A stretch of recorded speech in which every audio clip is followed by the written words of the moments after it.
Miguel's hollering for the like button. Can y'all get the like button? 204 people in the building. Can I get 205 likes? Can we get that? DC in the building. I got a lot of DC people too. Anybody from DC, if you know DJ Cool, I'm trying to get DJ Cool. I want him to be here for this 100,000 subscriber party, man. I need DJ Cool in the building. You understand me? San Antonio, Texas in the building. Yes, sir. San Antonio. I've never been to San Antonio, man. The Alamo, San Antonio, y'all. Florida in the building. Florida got beautiful women all over the place in Florida. You can't front on Florida. There's some crazy people in Florida too. Am I lying? Let me know if I'm lying.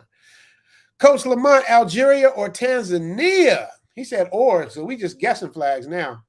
We just guessing flags now. Jay said, I love the mix, but it ended on my favorite song. Man, I had to stop because I only get 10 minutes of the intro. That's all it'll give me. It used to only be 5, so I'm glad I get 10 now. So I get to make the mixes a little bit longer. So that's the only reason why I cut it off. Because at the 10-minute mark, we got to cut it off.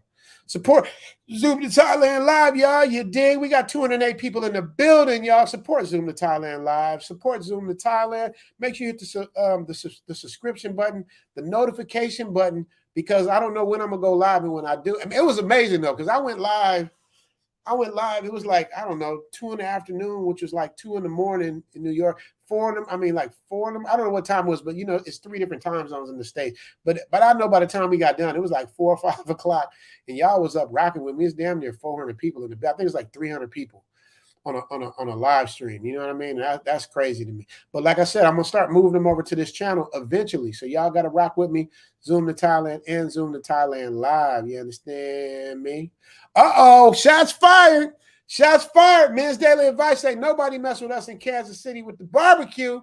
I ain't heard nobody step up. I ain't had nobody step up with the barbecue. Who got something to say? Who got something to say? Men's Daily Advice Encouragement saying Kansas City got it locked on the barbecue. I might have to rock with him. Haven't had barbecue in Kansas City yet. But just based on what I hear, it's the ish. Pool Man 313, what's up, everybody? What's up, Pool Man? The show don't get started until Pool Man steps in here. You understand me? The show do not get started until he steps in. Jay Sharp say, what up, Rich, from the Wild Wild West of Cali. Yes, you know you got the Wild Wild West in Chicago, too. So when you say Wild Wild West of Cali, that's the West Side. Y'all make sure y'all subscribe to Tailor Made Dreams. I call him the Fonz. One of the coolest dudes on there, man. Did y'all see when I used a clip from Tailor Made Dreams? When this dude, y'all got to see that. That's which episode is that? That's like one of the recent episodes I did. Oh yeah, when I was with the Passport Bros, when I was with Chocolate Man and International Zoe and BMT, and I had to put Tailor Made Dreams in there. He wasn't there, but he was there in spirit. But this dude was like, yeah, man. He's like, you know, y'all Passport Bros. He said, man, y'all cheating.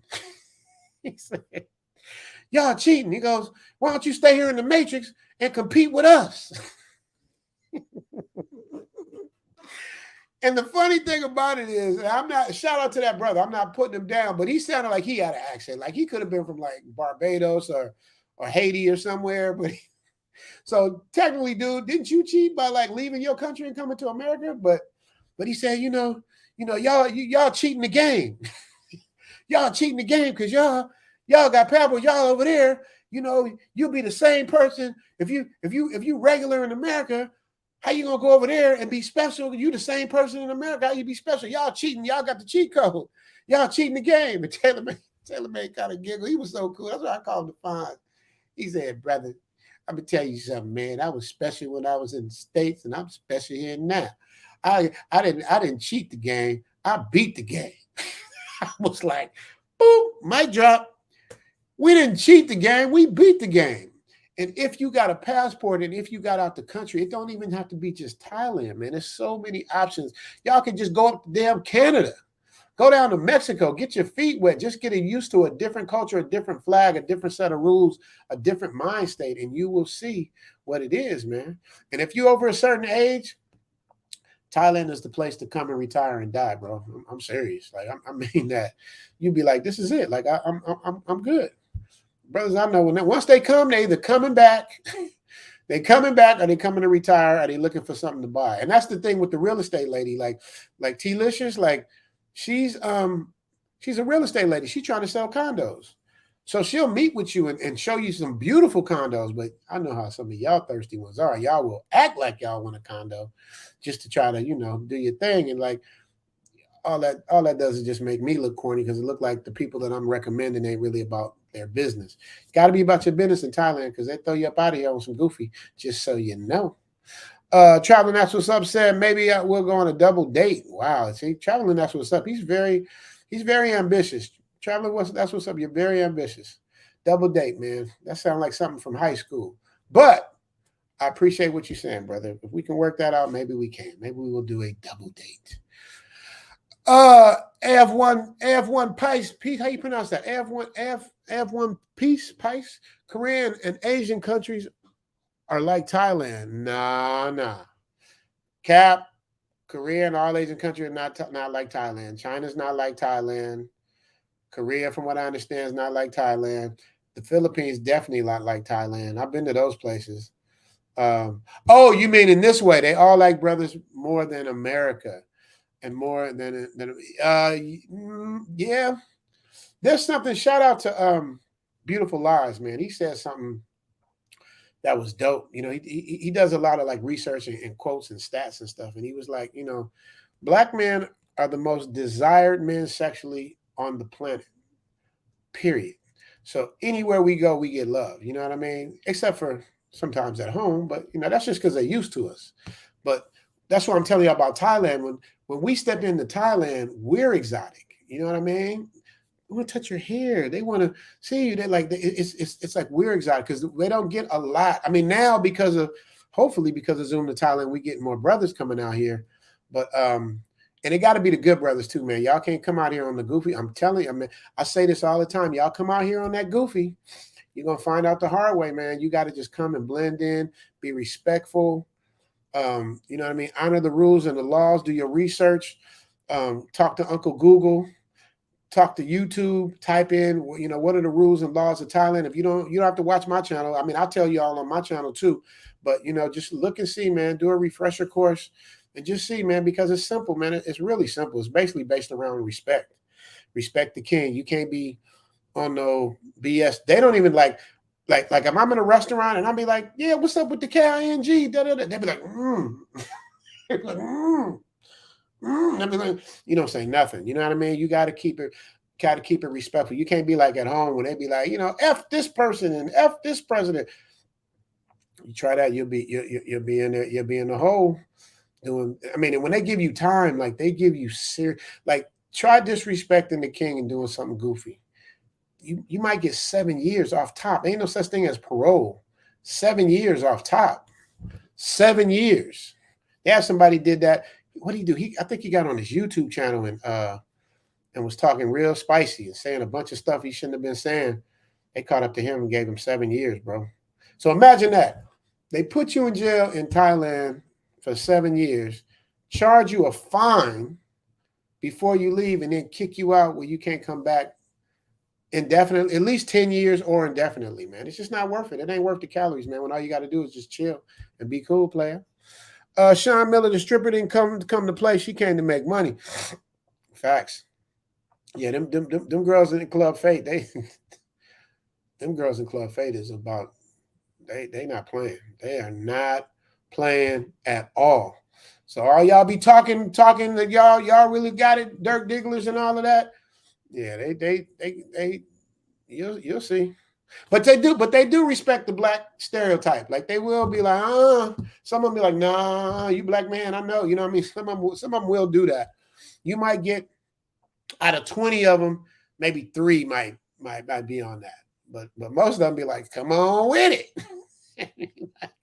Come on with it. What else you got? You know what I mean? So this place will wear you out, bro. I'm telling you, man. Because I'm telling you, when I first came to Thailand and the Philippines, your boy was going hard. Because I was like, I was trying to, you know what I'm saying? I'm at the smorgasbord. I'm trying to eat up everything. You know what I mean? I'm trying to eat up everything. But once you get settled in and you realize, man, this is just Tuesday. Like every day in Thailand looks like a Saturday. Like it's like Vegas. Like in Pattaya, like every day is like a Saturday. It's like full of people, a lot of stuff to do, food, restaurants, everything, massage partners, like everything is just active from like 11 a.m. is when people just slowly start waking up. It's like a sleepy town. And then as time goes on, then then it starts to like pick up. So by like 6 o'clock, between 6 and 10 is when it's really, really, really active. Like they still shut things down kind of early. It used to be 24 hours for a lot of stuff, but now they slow it down. But if you can't get it done by 1 a.m., man, I don't know what to tell you. I really don't know what to tell you. See, there we go. Who's that come here? Chaplin, that's what's up. Said the dancing refrigerator and square cheeks for the animated cartoon. Yeah, man. I mean, they ain't all perfect dime. Now, that's nothing too about Thailand, man. I'm not saying everybody's a dime. Everybody is built like Jessica Rabbit. I'm saying the mentality is different. Even the 6s and the 7s, just because they're so cool, that's going to bump them up. You know what I mean? If she is 6, she's going to be a 7, 7.5, just because how good she treats you. You know what I mean? So that's the thing you gotta be ready for, man. You gotta know. So I'm gonna read hit the button, fella. You heard me. You're a Riviera Group. Coach Lamont said, "No, we love to show it all of Thailand." Yeah. Antonio say, "Show it all." Oh, Chicago Brownsville in the house, man. I'm gonna read off some more of this stuff, y'all, and then I'm gonna come back with Kai Jackson, my man. I'm gonna let y'all. I'm gonna take y'all through my little Zoom to Thailand thing. Y'all gonna see. Some of y'all seen this episode. This is just 2 minutes long. I want y'all to see what it was like when I first came to Thailand. Y'all Zoom to Thailand. Every part of Thailand is different. You have Phi Phi Island, Pattaya, Isan, Bangkok. They all have their own unique flavor. Whatever you into, Thailand has it. Or they can sell it to you. Hey, let's get into the traveling. Have you ever been to Thailand? I've been to Thailand, man. I remember when I was about to land in Thailand for the first time. I wasn't sure what to expect. I was alone, and with a 15-hour time difference from Los Angeles, my world was immediately flipped upside down. Then I met Mary.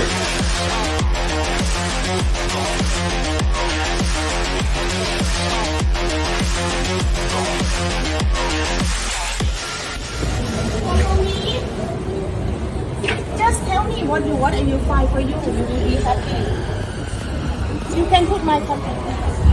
How a woman that looks like this with a butt like that just goes to show how many options there are here in Pattaya, Thailand. If you want to find out more about Mary, hit the like and subscribe button. She'll try to answer all your comments in the comments section, and you're also going to see how well things developed and how good she looks in a bikini. If you like what you're seeing, hit that subscribe button for your brother one time. I show swimming suit. Well, you can do the swimming suit. I'm not mad at you. Where's this? Is it on under there? What you got on under there? Tomorrow? All right, that sounds good.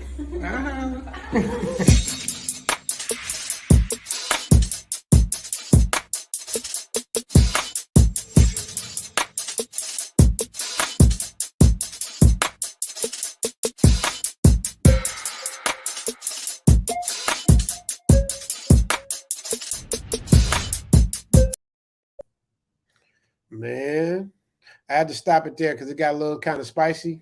But Mary, man, if y'all seen that whole episode, if y'all on my Patreon, you're gonna see Mary go hard. Like we get into it. We talk about all of it. And we were so candid. Mary's mad at me. She's like, somebody saw your thing and they said such. I'm like, Mary, I did not say that. So she's a little mad. I want to bring Mary back, man. I don't know. Mary's kind of like, I don't know, man. Shout out to Mary. Hi, Mary. I was like, before I met Elle, I met Mary first. And man, yeah. So I'm telling you, it's just like, it just goes down like that.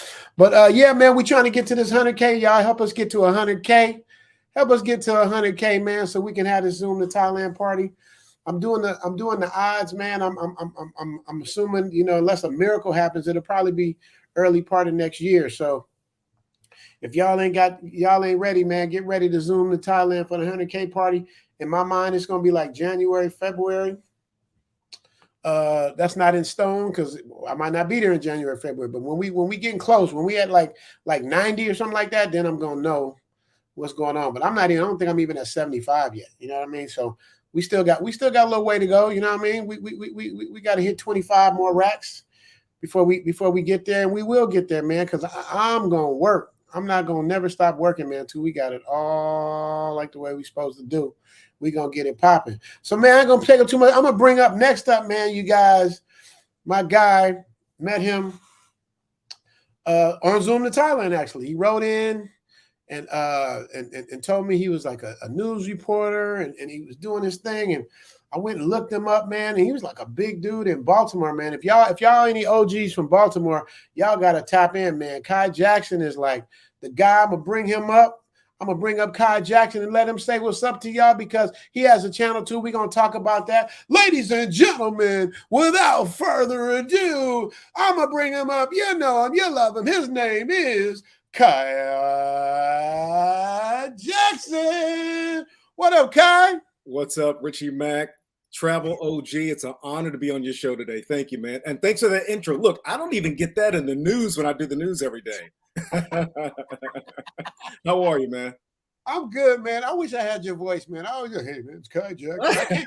I just don't have it, man. I wish I had it. You know what's funny about that? So when I leave a voice, when I have a voicemail on and somebody calls the house, and it's my friends, they're like, yo, man, why are you like talking in your anchor voice?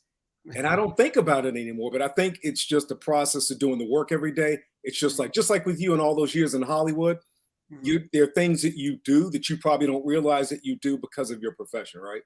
Right. Yeah, because people say, man, you do this, you do that. I be like, man, that's just, yeah, you're right. It's just Tuesday. It's just Tuesday. Exactly. Yeah, but your voice sounds like, I mean, because you got that professional voice, like when you, I know you married, but when you were single, when you was getting something, you're like, yeah, baby, it feels good in there. Huh? I mean, do you have that voice? Do you ever lose that voice? Like, there's definitely some nerdiness to me, so I hope I never did that. But look, it was a long time ago, so you never know. Oh man! My late father had a great voice. I think his voice was even better than mine. Wow, really? So my father's name was James Jackson.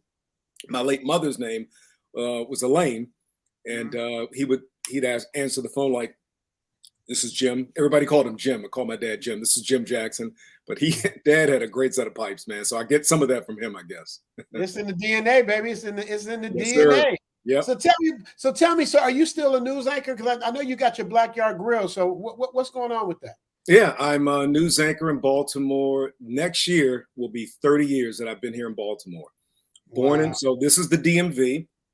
I was born in DC, raised in Prince George's County, went away to a college. Shout out to South Carolina State, HBC. Hey. Told you about them, the Bulldogs. And traveled around in TV. So while I was in TV, you were out in Hollywood doing your thing, and then had a chance to come back to Maryland in '93 to get a job in Baltimore. And I've been here since then. I was at another station for 20 years. And then in 2014, I started working for a station here in Baltimore, the Fox affiliate, WBFF Fox 45. And it's been a great career. And now I'm kind of branching out. As I told you, I went to film school at American University and had some great colleagues from that. And so I wanted to start telling more community stories. And that's why I put up on the screen so folks can see Backyard Grill. It's in development stage. And Richie, I want to thank you for being so kind to help me, giving me some advice on getting Backyard Grill started. It's going to be, you'll see it on YouTube and you'll probably see some stuff on Vimeo, but thank you for your help too. Absolutely, man. That was a fun consultation, man. I mean, we were chopping it up like we known each other all our lives, man. That's what I love about the consultations, man, because we get to get on a personal level. You know what I mean? Yeah, absolutely. Versus being cold, we get to be on a personal level. So I was really excited about it. And Kibo's waiting on you, man. I told Kibo that you want to do the music. So Kibo, I got him here. I let him know. So whenever he's ready, you gotta let Kibo know when you're ready, because I will. Is Kibo on this morning? Is he on? Is he on right now with us? I don't know if he's here. I don't know if he's here or not. But I want him to hear the stream to let him know I did make the plug for y'all, because I love putting people together, man. So because I need to get his information, but maybe you can drop that to me. Yeah. Definitely. We'll definitely make that happen. I'm gonna read off some more of these things. I returned from Thailand recently. Cannot wait to return. I'm telling you, Lonnie J, tell him when you come to Thailand, the first thing, you always come back. I ain't never met somebody say, man, I ain't never going back to Thailand, man. Right. it just doesn't happen. It's Yeah. impossible. I Mad can't Dollars, wait to visit. man, I'm telling you, when you coming with your family, it's a family Yep. place too. It don't have to just be, you know, for bachelors. I mean, there's a lot of family stuff to do here, man. There's something for everybody in Thailand. Yeah, my wife would not be letting me go to Thailand by myself. I doubt it. I doubt it. There's trust, but that's right. Not that much trust. yeah. You, like Kanye West said, how you gonna be faithful in a room full of yos? You know what I mean? Mad Dallas game. It says zoom to Thailand. Zoom to what he said. I'm sorry, Mad Dallas. Zoom to Thailand live. I like the fact that you brought back the Caddy of the Day blog. Yeah, man, the Caddy of the Day. I hadn't done it in a while. I love those. Those are my favorites. We have so much fun. But golf is a niche sport. So it's like, you know, most people like it, but it's not for everybody. But one thing we all have in common is the caddy. So, you know what I mean? So I'll show that. I don't like to make the episodes too long because I know a lot of people, you know, they rather see something else. But I get a lot of love for the Caddy of the Days. Yeah, absolutely. Subscribe to Poolman 13 says subscribe to both channels. Keep up the great work. Thank you, brother. Poolman 313 always in the building. So if anybody is in here from Maryland that knows Baltimore knows about my man over here, man, y'all please tap in and say hello. Show this man some love. He's a class act. I wish you knew. I want you to meet Beautiful Lies. You know what Beautiful Lies is? No, but I've heard you talk about Beautiful Lies, and I think I've checked out the channel on YouTube, right? He's from Baltimore. He kind of has a voice like yours. Y'all would probably have a great conversation.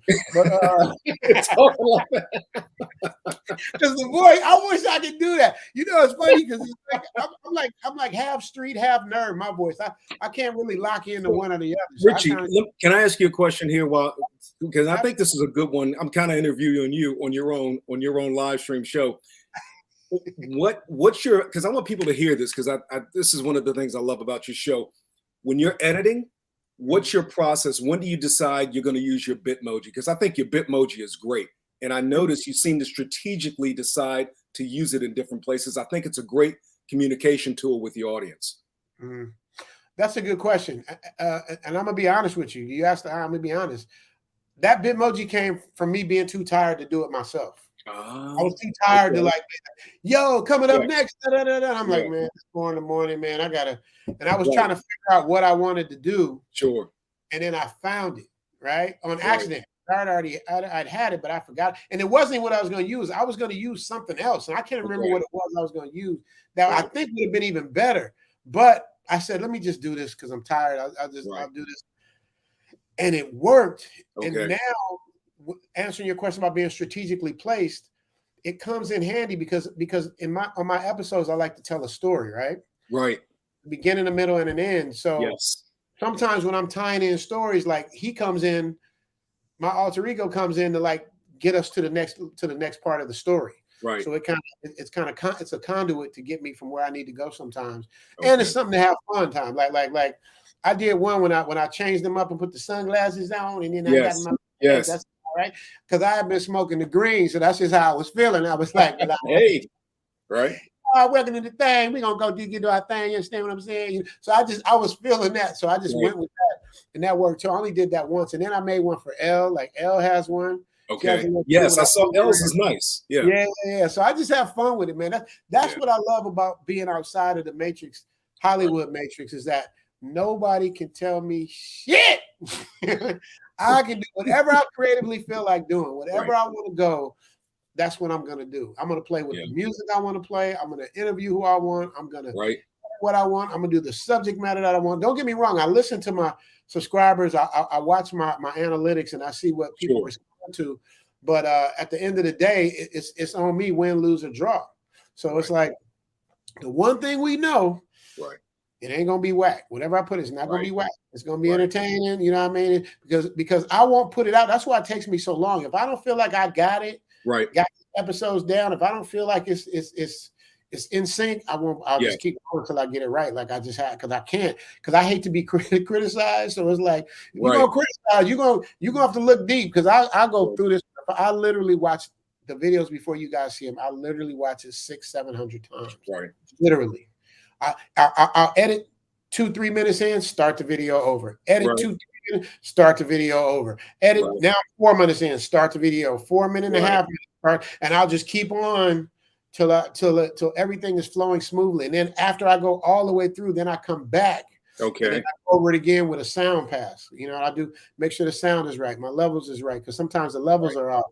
So and then but a lot of times I'm tired and I'm like, I just want to get it out, because then YouTube is on me about the subject matter. So they be on me about what I put out, so I don't get a yellow flag, because when you get a yellow flag, you don't get no money. Green flag means green $ means they can run ads on your video. Okay.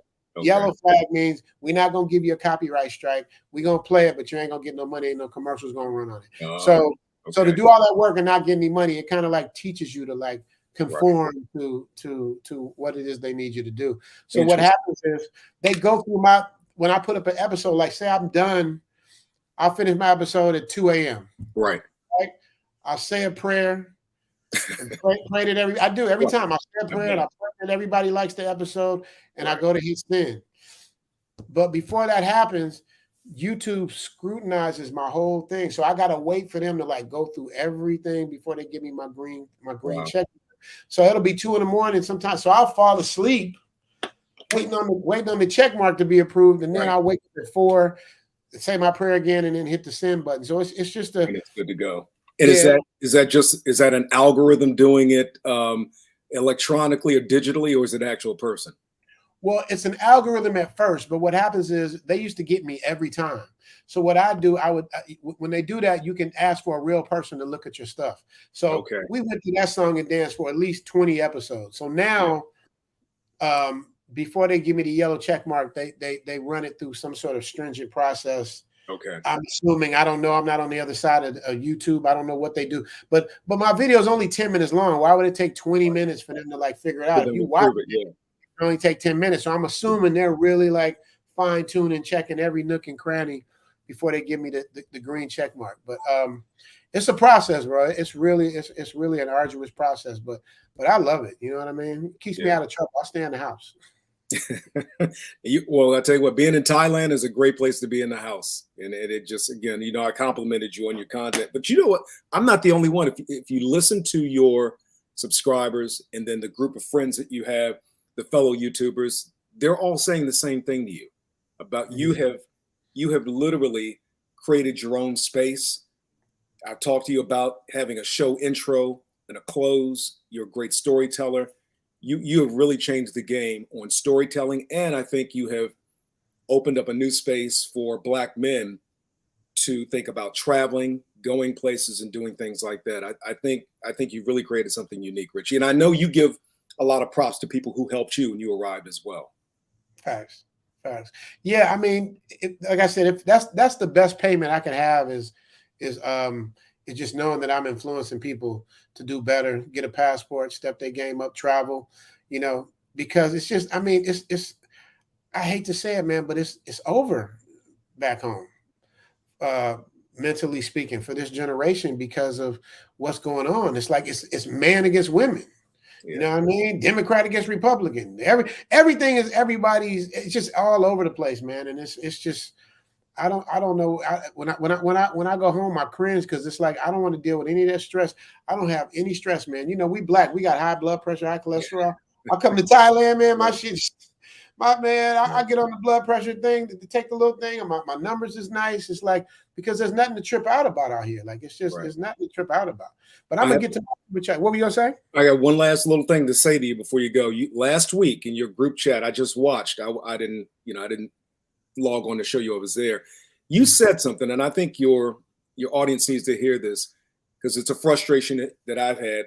You said every other group talking about being in America seems to be able to work within themselves, but African Americans. And if you look at economics, and we talked about Dr. Claude Anderson, great respect to him. Other groups do practice group economics.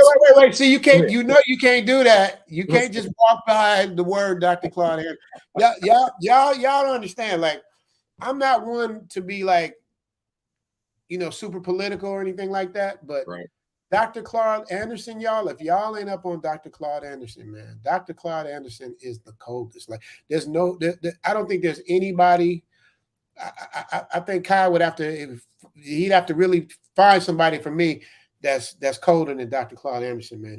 if he was 10 years younger, man, he would easily, I think he could run for president and win, man. He's just that good, and he breaks it all the way down, man. And he's super smart, and he just knows the deal from the inside out, because he comes from the inside out. So he's the spook who sat by the door. If y'all don't know that movie, it's a movie called A Spook Who Sat by the Door, where they sent this black dude in to learn shit for the CIA or whatever it was, and then he came back to the hood and taught them all of the game that he was taught. So, and because they didn't want that movie to come out, I mean, because they didn't want people to know that it was an informational movie, they made it like it was a scary movie and called it The Spook Who Sat by the Door. That's how they got it out. But it was nothing about a spook who sat by the door. That's just what that was, man. So, I'm sorry, Kai, I had to cut you off, but just shout out to Dr. It's fine. My question was, what do you think about this? Because I know it's you and I had a great conversation just last week. And I know it's a frustration of yours. It's a frustration of mine. And I know there are some complicated issues, but why do you think, Richie, that more of us, I'm not going to say none of us, but if you look at community building, and Dr. Anderson talks about that, why do you think more of us, more African-Americans in the country, here in the U.S., aren't practicing group economics like many other groups do? You want the honest answer, or you want the political answer? I want you to be honest with me. Slavery. It's just 400 years of slavery will do that to any. I don't think there's any other group of people that could have survived what we went through and thrived. Like, you know what I mean? Like the Indians got done in, you know what I mean? Like they got the casinos and they're doing their thing, but they lost pretty much their whole country. And, they're not as much of a factor as they should be, considering this was their country. Right. But slavery has just taught us, like, it's just like me having a particular troll on my channel and on other channels. Like this person, just his whole life is dedicated to like being negative about other people's channels. It's like he gets off on it. You know what I mean? He literally gets off on it. Like that's what gets him up every day. But that type of shit will give you cancer, man. Because all that negativity, it's gonna wear on you from the inside out. So, but that's what else can we attribute it to? What else when we know the play, we know that if a black person is unjustifiably murdered, right, by the police or whatever, and nothing is done about it, right? We march like they did in the 60s. We doing it in the same playbook from the 60s. See, my playbook would be different. If I was a leader, my playbook would be totally different. Mm-hmm. If a person of color or anyone got killed unjustifiably, right? Guess what? We're not playing in your NFL football game. Mm-hmm. We're not playing in your basketball game. We're not spending any money just for a day. Right. One day it would throw the whole economy out, because the black economy is equivalent to the country of Spain, from what I understand. Now, I don't have the exact numbers, but I'm saying we don't realize our power is within our spending. That's how Martin Luther King got things done. He's like, okay, you wants to ride on your bus, you want to sit us in the back, you don't choose. We just won't ride on your bus. Yeah. We won't ride on your bus. Guess what? After they lost all that money, hey, y'all sit wherever y'all want, because the America to me is a corporation. So everything is based around the almighty dollar. So if we realized if we pulled our resources together like other people, we would be farther along and we'd be more respected. But if somebody gets shot dead on the street, oh, that's his problem. You know what I mean? They don't even care. And then when we get a group, I'm not going to say the names of who matters, but you hear about those people, and then you hear that they buying houses and they're not doing what they're supposed to do. Now, I don't know. I'm in Thailand. I'm not trying to diss nobody. No bad shots to anybody. But how can you get behind any movement that you can't trust? How can you get behind a movement when you don't know who the leadership is? Like, we're frustrated with the leadership. So all of those things, to me, is what gives us the outcome that we have, and it doesn't seem like it's going to change, because think about it, like our rappers, our entertainers, rappers are entertainers, even though they try to be street and all that stuff. Rappers get killed more than gangbangers now. It's really like, it's so active, it's so like wild, it's so like unnecessary. So it's like, how do you come out of that? You know what I mean? How do you turn that around? You know what I mean? Like, because the Honorable Minister Farrakhan, like, you know what I mean? It's like, he's lived in Chicago, and in my opinion, he's a prophet, and it's craziness going around, even though he's not, I don't think he's still living in Chicago, but I'm saying this, and I don't want to get, I know I'm getting way too political than I should do. That's not what my channel is about, but I'm saying, you know, it's just so off the chain. These are like biblical days, man. It's like everything is upside down, everything. It's time. As a friend of mine says, Richie, who's a pastor, it is a time. I agree. Yep. It is. Because it's just like, and it doesn't even make sense. At least if it makes sense, you know what I mean?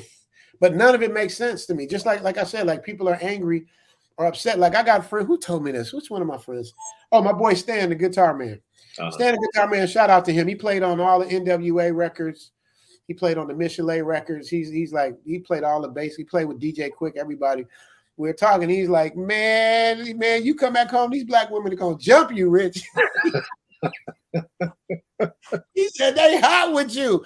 I'm like, why are they mad at me? Like, what did I do? You know what I mean? Yeah, man, you talking about showing you getting your feet done and your nails done and all that, man, and they're pissed off. And I'm like, why are you pissed off at my life? You know what I mean? Right, it's like, right. I don't get pissed off when y'all want to do what y'all do, whatever that is. I ain't gonna put down, and that's another thing I don't do. I do not put down black women. I've never heard you do that. I respect that too. I don't, because that's not my lane. Like, because that's what I mean by it doesn't make sense. It would be different if I'm in Thailand going, you know, right. What you gotta do, you know what I mean? Right. That's not what I'm doing. I'm just saying, hey fellas, y'all don't have to put up with that. Y'all can really weigh your options. You don't have to go to that car lot over there. You can go to this car lot over here. You don't have to go to the grocery store where the people that live there don't look like us, but we give them their money. They don't respect us. You go to Costco. Why are you going to the liquor store when you can go to Costco? So to me, traveling is like going to Costco. It's like you're getting your money's worth. You're getting, you know, what you deserve, in my opinion. Right. Do you see a fair number of black women there? Because one of my friends from Baltimore, she had moved out of Baltimore, but she just moved there. She's in Bangkok, by the way. She's teaching now and said she loves it. I don't see a lot of black women out here. But and you know why I say that? Because when I do see a black person, especially a black woman, I'm like, you know what I mean? It's a black one. But a lot of times they don't be American black. They be like African. Oh, okay. You know what I mean? Because to the naked eye, depending on what they're wearing, you don't know the difference. I mean, we do because we're black. Like a person that's not black can't tell the difference between a black person and an Ethiopian black person. We can tell. You know what I mean? The nose is different. It's a different vibe. Even the hue of the skin is different. We just know. You know what I mean? Yep. So you know, but I haven't seen a lot. I've seen a few, and they've been there with their boyfriends. I was trying to read these. Let me get to these super chats real quick. Go ahead. I've been making them wait. Michael Coleman. What is that? Oh, that's Yin. Michael Coleman said, had a lot of great experiences in Bangkok 30 years ago. We were really partying back there, and 3 ladies in my room. Front seat and the most famous kickboxing stadium. Loved it. Even bought a red Doberman. Woo! Michael Coleman was having it his way. Shout out to Michael Coleman. You had it all the way around, from the dog to the from the rooter to the tutor. That's how we gonna put it out like that. Shout out to John Witherspoon. Yeah. Shout out to John Witherspoon. Leonard Miller, that's my guy. What up, Richie Max? Salute to my guy. Can't wait to get out there. Appreciate all the info from consultation. It was well worth it. Fellas, book yours ASAP with the OG. You dig? Travel OG. I'm telling y'all, these consultations get you to the front of the line. Mm-hmm. That's another thing I learned from Taylor Made Dreams, man. Taylor Made Dreams, somebody complained about Taylor Made Dreams when he was charging. He said, hey, brother, if it ain't worth your money, it ain't worth my time.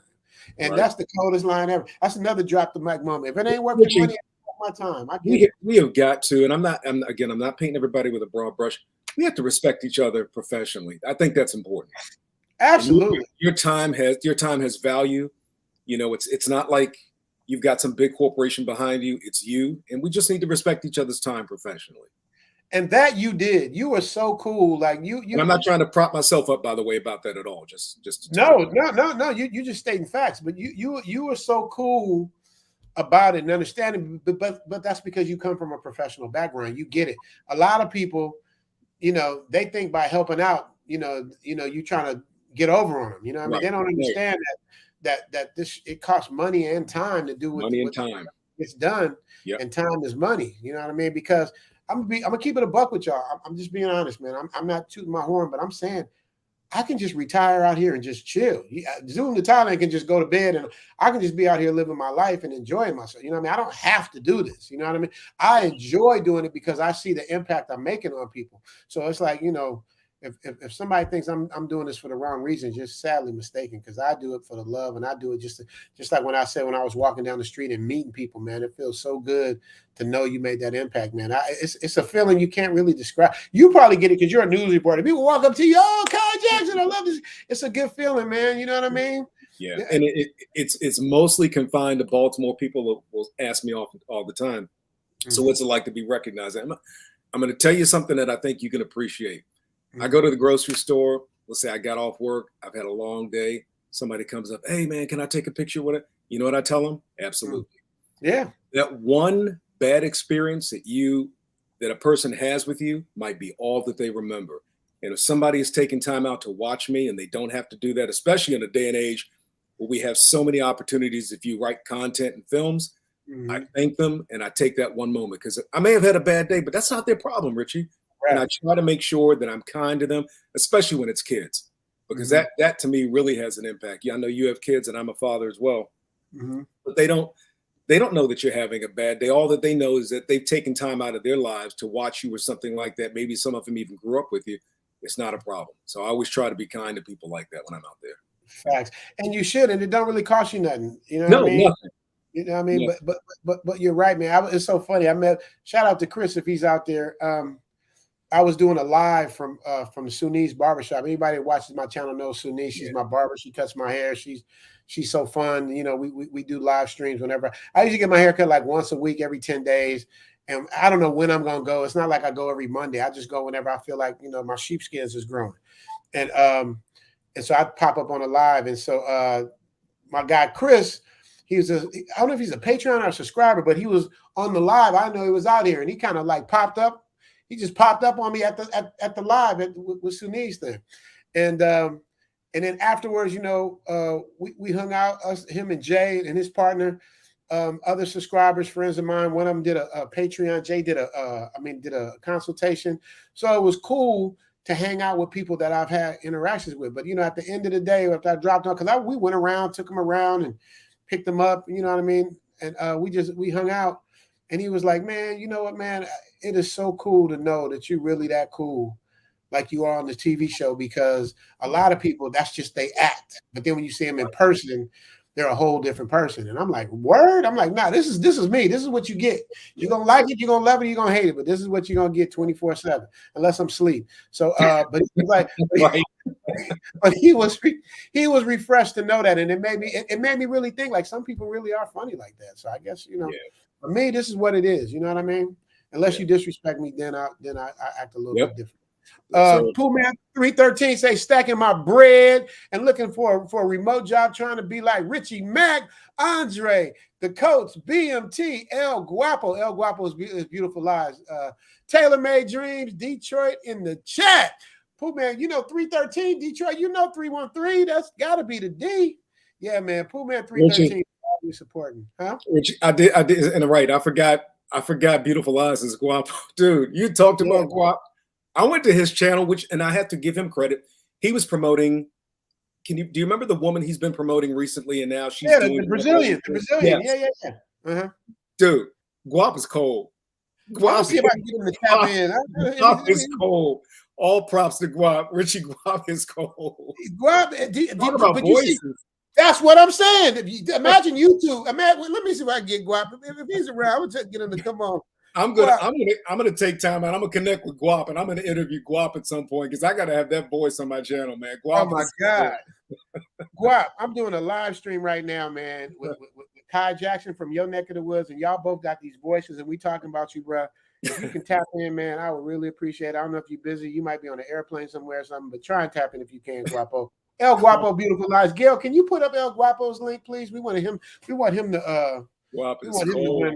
Yeah, he's. I call him class personified, man. He's absolutely just such a good dude, man. He's dropped like serious super chats, like he's always done stuff. Big Baz, I went past. Big Baz is in the building. He stopped by and said something. I'm sorry, Baz, I missed your thing. I was trying to keep up with everybody before I get out of here. Poolman 313, I read that. Poolman, shout out to you.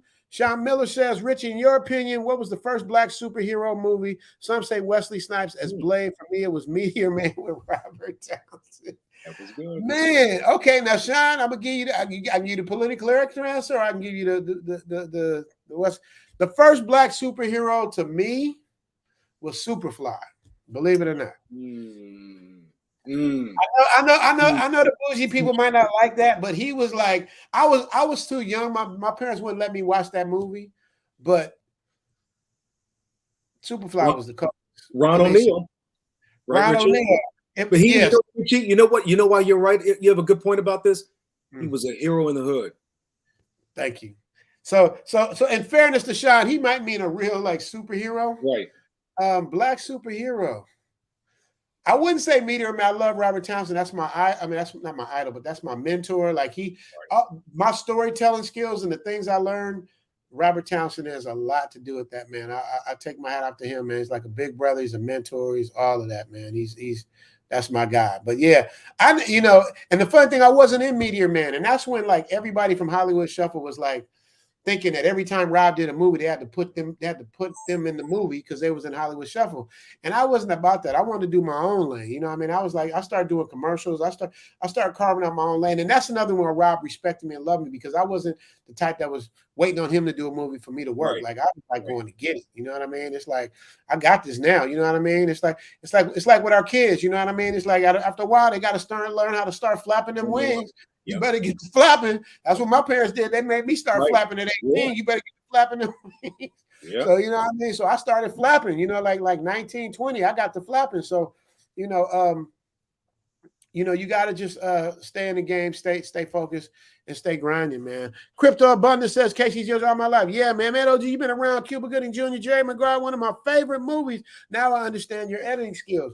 Well, that has nothing to do with Cuba. Cuba don't know nothing about editing, but Cuba is an amazing actor, and we started together. Like, I'm a year older than Cuba. They was calling Cuba the next Richard McGregor, and now it's like he's Cuban. Like, who is this dude? Like for real. Like, Cuba's the main, and he's such a good person. Y'all don't know, man. That bullshit they got him caught up in is just like he's just one of the best human beings. Just a good person.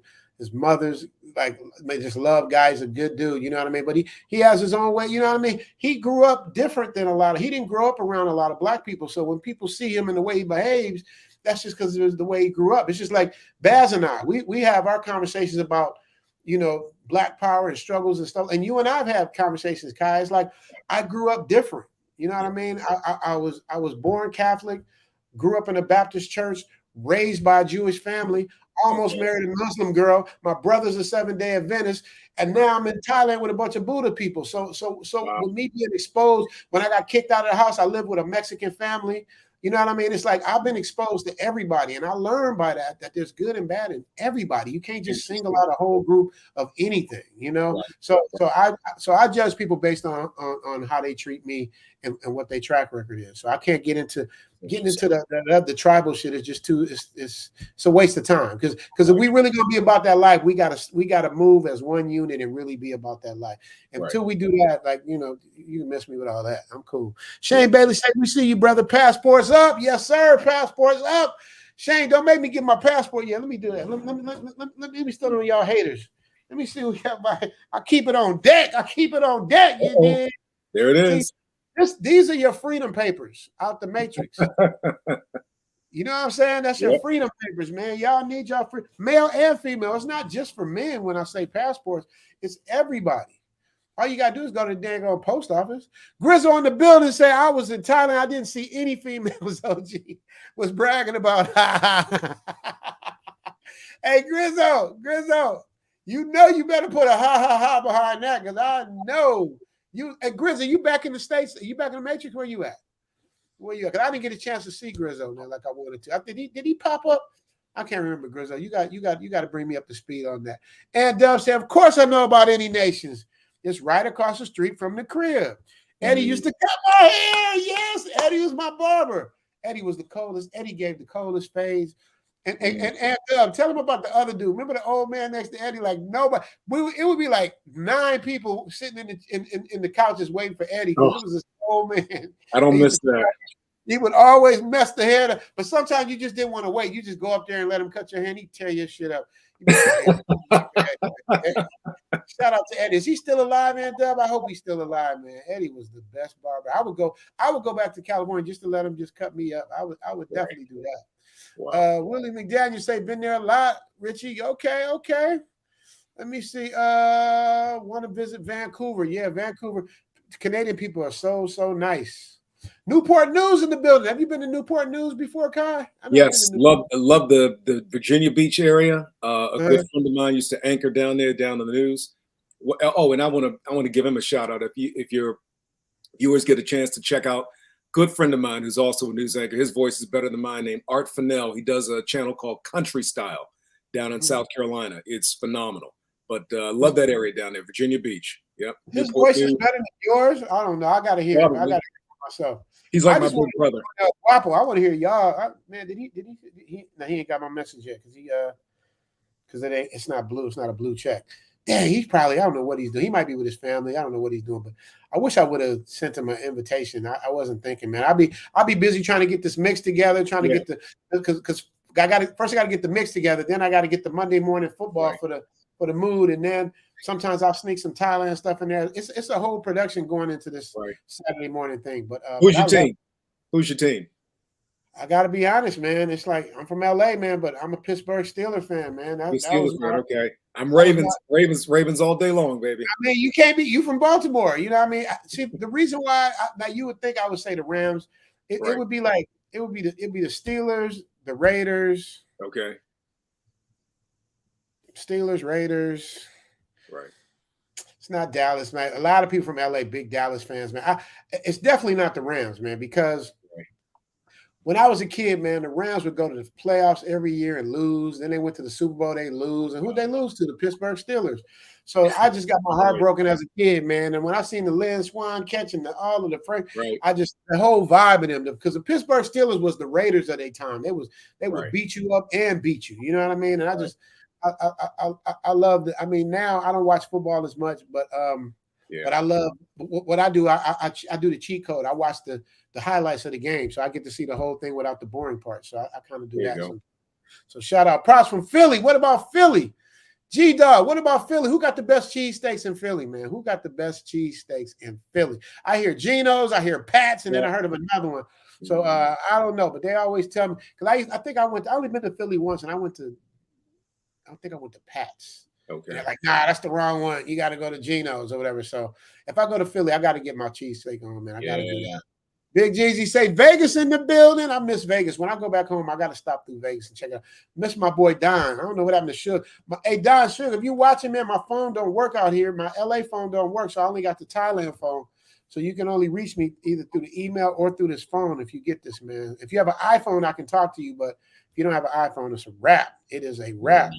Big M in the building. Big M. Now, Richie, you didn't say Any Nation Barbershop. Cool ass Ed doing the best fades and cuts. And Miss Robinson, that's right. That's Big M knows exactly what he's talking about. Oh, what am I thinking about? Big M is from the hood. Of course, Big M knows.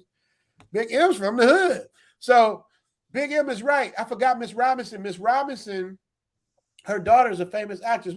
Not Holly Robinson. What's the other Robinson? What's the actress? I forgot her name. I think she was on like the Cedric Entertainer and Steve Harvey show. I forgot her name, but yeah, Big M is right. Yeah, Eddie. Yeah.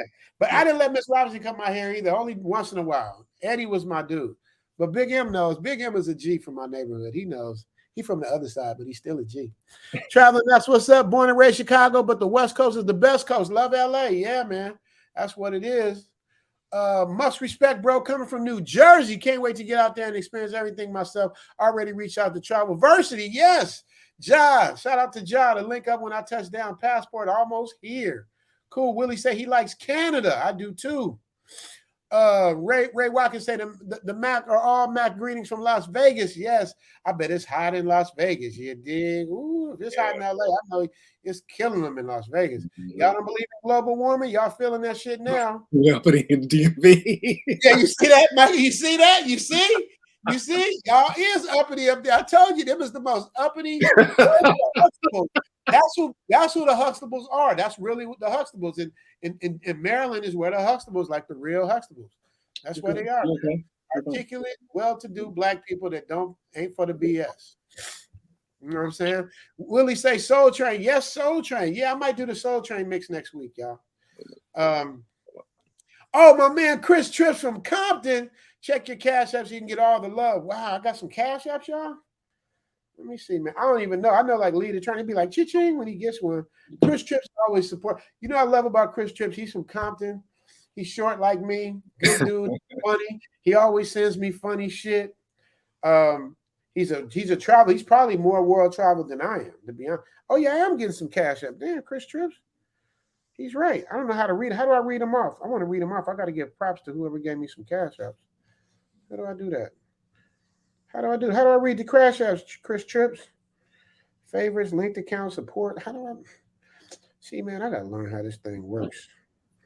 I don't know how it works. I don't know how to read the man, that makes me mad. That really makes me mad. Let me see. Y'all remember that commercial? That really makes me mad. Counter routing, direct deposit, add cash out, paper money, bank transfers. How the hell do you do it? Chris Trips, you got to show me how to do it, bro. I can't. I don't know. I don't want to. But shout out Chris Trips. Thank you, man, for the cash apps. I don't know how much you sent, but whatever you sent, I appreciate it, brother. He sent me $2 just to tell me he sent me a cash app. You see what I'm saying? That's what I'm talking about. I like that. That's commitment. Yeah, because they know I'm gonna read these what's the names. If I don't read nothing else, I'm gonna read my cash because I gotta show. I see a bunch of $1.99 cash apps. I'm gonna get to them in a minute. Okay. I'm trying to get these questions too. Wait, let me get Sean Brown before I go back. Sean Brown says, salute to chat. Salute, bro. Leo O'Brien was a personal friend. We grew up in Jersey. Salute, bro. Leo O'Brien? Who's Leo O'Brien? Was he talking about you? Did you say Leo O'Brien? Me? Yeah. I didn't. Who's Leo O'Brien? I don't know who that is. Did you mention it? Nah, I don't know who that is. That's why I'm losing it. Shout out to A Peaceful Life. That's my guy. That's the man's man right there. Peaceful Life. He put you in your place and tell you what it is. Tell you to sit your ass down. No game. That's why I'm glad I got him on my team. If everything jump off, I know I'm Peaceful Life. It ain't peaceful right now. Let's see what we're gonna do. Beach Bum TV said, "What made you decide to start YouTube?" That's a good question, Beach Bum TV. But a lot of people don't know. I had a YouTube before just about everybody on YouTube, man. I got a channel called the Nappy Network. Y'all can go check. It's like I started that one in like 2004, maybe 2004 was it? 2006, something like that. And that's why I did this new Zoom to Thailand channel because back when I was doing YouTube, they weren't really paying you, and you could do whatever you want, play what you want, music, whatever you want. And I had a lot of good stuff in there. I got a lot of NWA footage I shot on there. And they were telling me if I want to monetize my channel, I got to take all that stuff off. I'm like, I'm not taking all my work I did off of there. I'll just start a new channel. Right. And that's when I started Zoom to Thailand. It's probably about the year anniversary today. I actually like created the channel in April, but I didn't really start working. I think I met Pattaya in like September, October. And then we really started working in November. And then December is when, on my dad's birthday, rest in peace, December 18th, Mediocre Tourism Reviews did a reaction thing on my channel, and then World Star picked it up, and Willie D and all those people, and then here we are. You know what I mean? So we got to give. Do I see Steel Curtain? Wait a minute. First, let me read this. Michael Miller said, "I keep telling women that I don't mind sending sand to the beach." You got to be humble, but can they be humble, Michael Miller? That's what we need to know. I got to give a shout out to my yellow man, Steel Curtain. Hey, #1 mod girl at night. Steel Curtain just taps in now. He's Steel Curtain. No, I'm not as big as Lee, so I don't need like a bunch of moderators, but I feel so secure when I got Steel Curtain and Gail at night because that's what I'm used to having. That's my right and left hand. But Gail definitely holds me down. But it's always good to hear from Steel Curtain. Speaking of my favorite football team, Steel Curtain pops up. You see what it is? Pierre says, "What do you think of the graphics I emailed you?" Pierre, let me check and see. You mailed me some graphics. You might have. Hey, Vitali, look up Pierre Bernard and tell me. Oh, Vitali tapped out. He probably sleep. I got to look. Pierre, send me another email, please, just to make sure I got it, bro. Okay, because I promise you, man, I'll be trying to answer people on YouTube messages, emails, Instagram, do the episodes. So sometimes I miss things, man. So please forgive me. Charge it to my head, not my heart. Right. Send it to me again, Pierre, please. Okay, I need you to do that for me. But don't be mad if I'm honest though, because if you know I got a certain quality of what I do, and if it's not up to that quality, I probably wouldn't. You know what I mean? So just make sure that you know we can be above board, because trust me, if I do something wacky, y'all gonna tell me. So let's keep it a buck. But please send it to me because I need to know. Watashi says Soul Train Days sisters had natural hair. Nah, they had some weaves out there too, but they look good though. They wasn't them crazy weaves, but they did mostly have natural hair. That's so funny, Watashi. I'm so glad you said that, because when I do the Soul Train mix, I'm gonna do the Soul Train line. That's a good. Let me put that there. That's what I'm gonna do. So next week I'm gonna do the Soul Train mix with the Soul Train line. That's a good idea. Watashi, thank you so much for that idea. Soul Train mix. Because I was going to do football plays, but you know what? I'm going to do it with the Soul Train line. This is how quick like things just happen like this. This is how we go down, how it goes down. You know what I mean? Thank you for that. Michael Mill says, why less men? I'll tell you why. Because okay, shout out to the Hattie Show real quick. I'll tell you why. It's because anybody in the States knows wherever there's an all-star game, whether there's a basketball all-star game, a football Super Bowl game, if you notice, the women flood in to where the game is, to where the people are, because they know it's going to be athletes, it's going to be money, it's going to be people. So all the women flood in. Vegas for a fight, they flood in. Well, it's similar here. Most of these people come from small villages, small towns, and they flood into the big town because they know there's tourists here. They know they're going to make money, whether they're selling hot dogs or T-shirts or a bar or whatever it is. They know this is where the money is. They're not going to make no money in the village, so they all flood in. So in my mind, for every 10 tourists we bring, they send in 30 more people, 30 more women. So that's, to me, that's my theory into why the numbers are crazy. But the numbers are crazy, bro. It's like, it's so lopsided. It's crazy. Sean Miller, I understand the pain of a simp, but I'll be damned if I support their behavior. They hate the play and the game. It's too much hate. Yeah, man, it is. And that's just what they do, man. That's what they do. Still Curtin, and this says Soul Train was black women at their best. There wasn't any competition. Ooh, facts. But there was, because you remember they would have like some of the others. You remember the Chinese girl with the long hair? Yes. I remember her. Why? Because she was different. Yeah. You know what I mean? Yeah.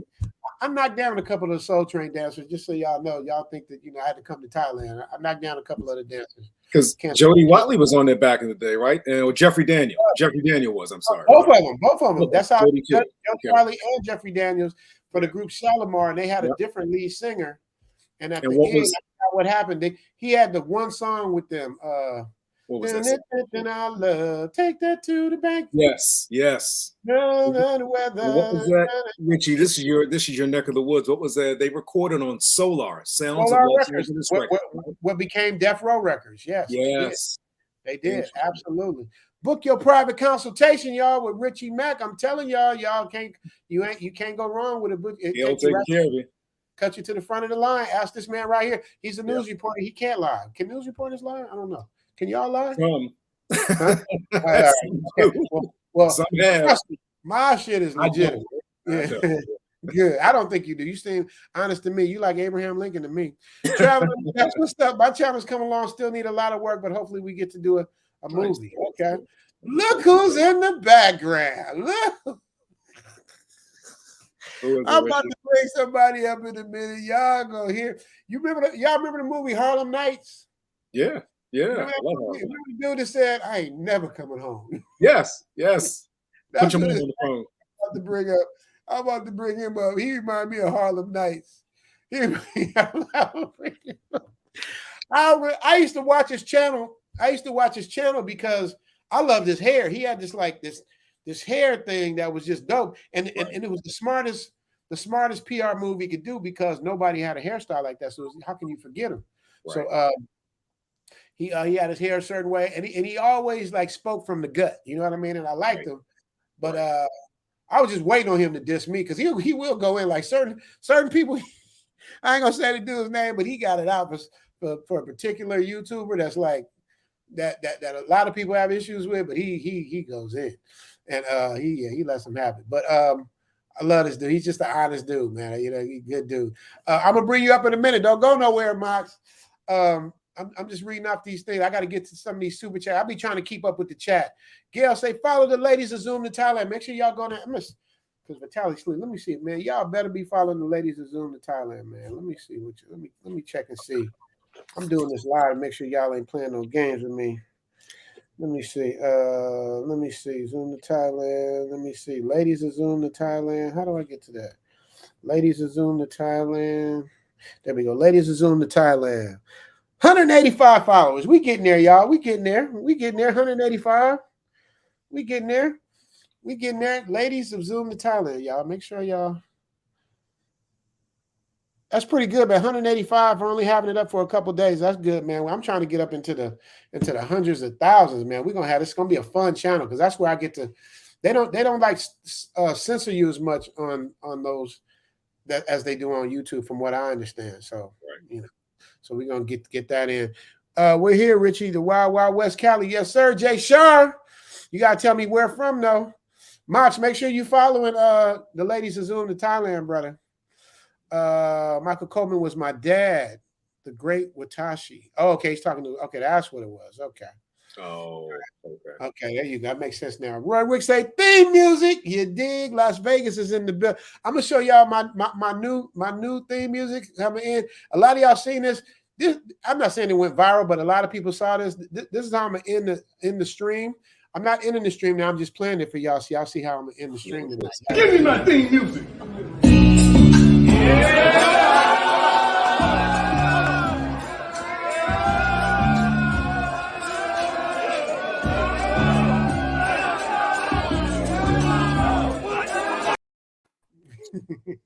El's gonna be mad at you. Give me my theme music. No, that thing. I got like 13,000 views on that thing, man. That's Richie. That's fire. That is fire. I like that. Y'all want to see? Wait, say want to see it again. I love it. Let me see where we at. Where's my thing? Where's it at? Did I lose it? Where's my thing? Oh, there it is. We got to play it one more time. I love it. Give me my theme music.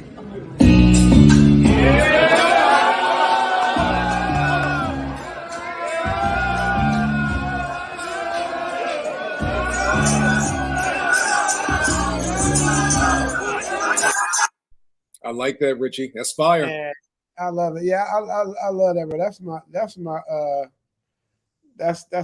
my dilly. Yeah, that's my give me my thing. I got that. I think I got that from Deion Sanders, I think. Okay. Oh, wait. Somebody called you Baltimore royalty, but I gotta go through these. Let me go because I don't miss my super chat. I appreciate it. Wait, we gonna get to it. Okay. Let me see. When it comes to see, they talking about the barbecue. You see there, Kansas City's off the chain. Wait a minute. See, I'm coming out of order now because I can't miss my super chats. I gotta get respect to my super chats. Gotcha. Hold on, y'all. Yeah. I'll be really trying to read everything, man. Okay, there we go. Okay, so Chris Trips was the last one. Okay, so I'm good. Okay, so let me go to my super chats and then I'll back up into y'all. And then I'm gonna bring up the man with the hair. Let me see. Big M sent me $1. Keeping it $1. I appreciate that, Big M sending me $1. You know what I mean? Still Curtis say leave that goofy ish in the West. What's he talking about? Still Curtis? What we talking about? Big M say, now Richard, you didn't say any nation barbershop. Oh yeah, we talked about that. Okay. It's a weird shame, man, doing what they want for their life, but some women high five each other for doing the same. Yeah, you know what I mean? Isn't that crazy? Like Blue Plus U says, it's just weird to shame men for doing what they want in their life, but some women high five each other for dating the same. Stella got her groove back, inspired many. Men didn't push back at all. Yeah, and I'm gonna tell y'all, I just watched the new Nicki Minaj video. How was it? And she got nothing. The song is fire. They said it's got like 9 million views in like a week. Like it's picking up. But her video, you know, she flirting and getting it on with the white boys. You know what I mean? Which I don't have a problem with. I think everybody should be. It should just be based on people itself. But you know, I bet you the women don't get mad at that. The brothers might get mad. That's an interesting thought. That's interesting, right? When we do it, we wrong. When they do it, they're empowered. You know what I mean? So that's the thing I don't get. It's like as long as y'all fair. That's just like with dealing with like race in America. It's like we ain't asking for you to do extra, even though you did us dirty all these hundreds of years. All we asking for now is just all right. That happened. Just give us an equal playing field. Let us compete equally. That's it. Yep. That's all we want. You know what I mean? And that shouldn't be too. We shouldn't be too much, man. You know what I mean? Gail Yep. said, click the like button. Steel Curtain dropping some knowledge. I don't know. Steel Curtain, where we at with this? That's old school justice. I don't know where we at, but Steel Curtain is weighing in. For every cause, there's an effect. Steel Curtain, what we talking about? What we talking about? Subscribe, ladies, Zoom to Thailand. Riviera Group. I got it. Riviera Group always supporting with the $3 super chat. Richie, could you speak on the peaceful environment and lack of violence in Thailand as motivation for brothers to get their passports? Yeah, let me tell y'all what I learned doing my research back in like maybe the 80s or maybe the 90s. I'm not exactly sure. But Thailand used to be like crime ridden and all of that stuff. It was, from what I understand, you know what I mean? It used to be, you know, like that. But because of tourism and stuff, the jobs came and everybody's working. So there's no reason for any of the BS. You know what I mean? I literally, and I dare y'all, when y'all get a chance, like I'm gonna do a live. I'm gonna do a live on my phone. I'm gonna go to the ATM with y'all on the phone at 4 a.m. and show you guys how dangerous it is. I'm gonna go out there and pull out a stack or whatever I pull out. I don't know if it's gonna be a stack, but whatever I pull out, and you'll see like how safe it is, man. It's literally, it's like, you know, and once again, I'm from the streets. Like I know you always got to be on standby. You always got to have your head on the swivel. You can't just let your guard all the way down. But I'm saying, you know, it's a lot less likely. I tell people it's like a white person robbing you in the hood. Like, you know what I mean? It's like, right. It could happen, but is it gonna happen? Chances are it's not gonna happen. It could happen, but you know, you might get a thirsty smoker that might, you know, maybe, right. But I don't. Right. Yeah. All right, here we go. Jerry, this is what I've been seeing, these little $1.99 super stickers. Jerry, shout out to Jerry. Jerry is like popping up super stickers. Look at this. Jerry got another one super sticker. Jerry, I don't know who Jerry is. He's not saying that. He's just popping out super stickers. Y'all know who Jerry is, Gail? Who is Jerry with the super? Gary, can you tap in and say something? You done gave me like $8 worth of super stickers, man. At least say hi. Let me see. Let me see. TJ say whatever happened to Mary, man. She's in Bangkok somewhere. I should give y'all her Patreon. I mean her Instagram, so y'all can drive her crazy. Yes, man. Join Zoom to Thailand on Patreon. You can see you can see the spicy Zoom after dark clips on there. You can really see what it is. Jerry again with another $1.99 super sticker. I don't know what it is, but shout out to you, Jerry. Appreciate you. Jeff, the producer, with the $5 holler. Appreciate you, brother. Appreciate you. Man, what is going on, man? Jerry with another $5 super, but he's not saying nothing. I want to at least give you your props, brother. Let me see. Crypto Abundance says, now I understand. Mary was your Trinity that pulled you out of the matrix with a yeah, Mary had a nice little fart box, man. Mary had a fart box. I'll give her that. Mary had a fart box. Yeah, Mary had a fart box. Patrick Gunn, you got to run through a couple of marriages before you find the one. Yeah, in my case, I'm still running through them for the last 5+ years. Yeah, you got options. You definitely have options. Hey, Gail, I need Gail to tap in. Gail, is Jerry spamming me? Like, why am I getting all these super stickers, man? $5 super sticker. Is this a joke? Like, what is he doing? You can just give me $120 and call it a day, but he's doing it. Okay. Sean Miller said, that's common, OG. A streamer will interview a woman overseas and they'll be contacted by a hater saying they're working girls and other lies. Yeah, man, they just got to do anything to like change the narrative, man. Y'all just mad because other people happy that you don't. And here's the thing with the women in the Matrix. This is the part that really trips me out. You don't even want the dudes that's left coming somewhere else. You wouldn't give them the time of day, but yet you mad because they are that. But that shows you how lame the thinking is out there, man. The thinking is so lame. Jerry with another 99 and says, shout out to Jerry. Jerry with another one, $5. Shout out to Jerry. Jerry is hitting it. Antoine Brown Sr. hit the like button. Antoine Brown he's always on my IG. Antoine Brown, did you sign up to the ladies of Zoom to Thailand? You got to check that out, Antoine Brown. Appreciate you, bro. Antoine Brown always in the building. All right, we at the 2-hour mark. I'm about to shut this down soon, y'all. I'm going to read these off. Michael Miller says, no, I love the caddies. Yeah, man, we do too. You know what I mean? Carlos says, I guess he's talking about you. He says the voice for radio. That's right. I did a little radio in college, a little bit. Yeah. See, look, Michael Miller say, Kai, Beautiful Lives, and I are here in Baltimore, in B-more. You got to talk too. Yeah. Yep, Michael. Oh, Michael's my man. Michael and I, I think Michael and I, yeah, Mike, yeah. Yep. That's the guy. Michael yep. Miller in the house. Salute to Michael Miller in the building. Up, Jerry with another super sticker. Gail at Night has a question. You ever heard Gail at Night's voice? Where did Backyard Girl say he was from? That's how Gail's voice sounds like. Baltimore, Gail. Baltimore, B-more. Well, I was born in D.C., Gail, but raised in Prince George's County. Then I left this. Oh, Gail, calm down.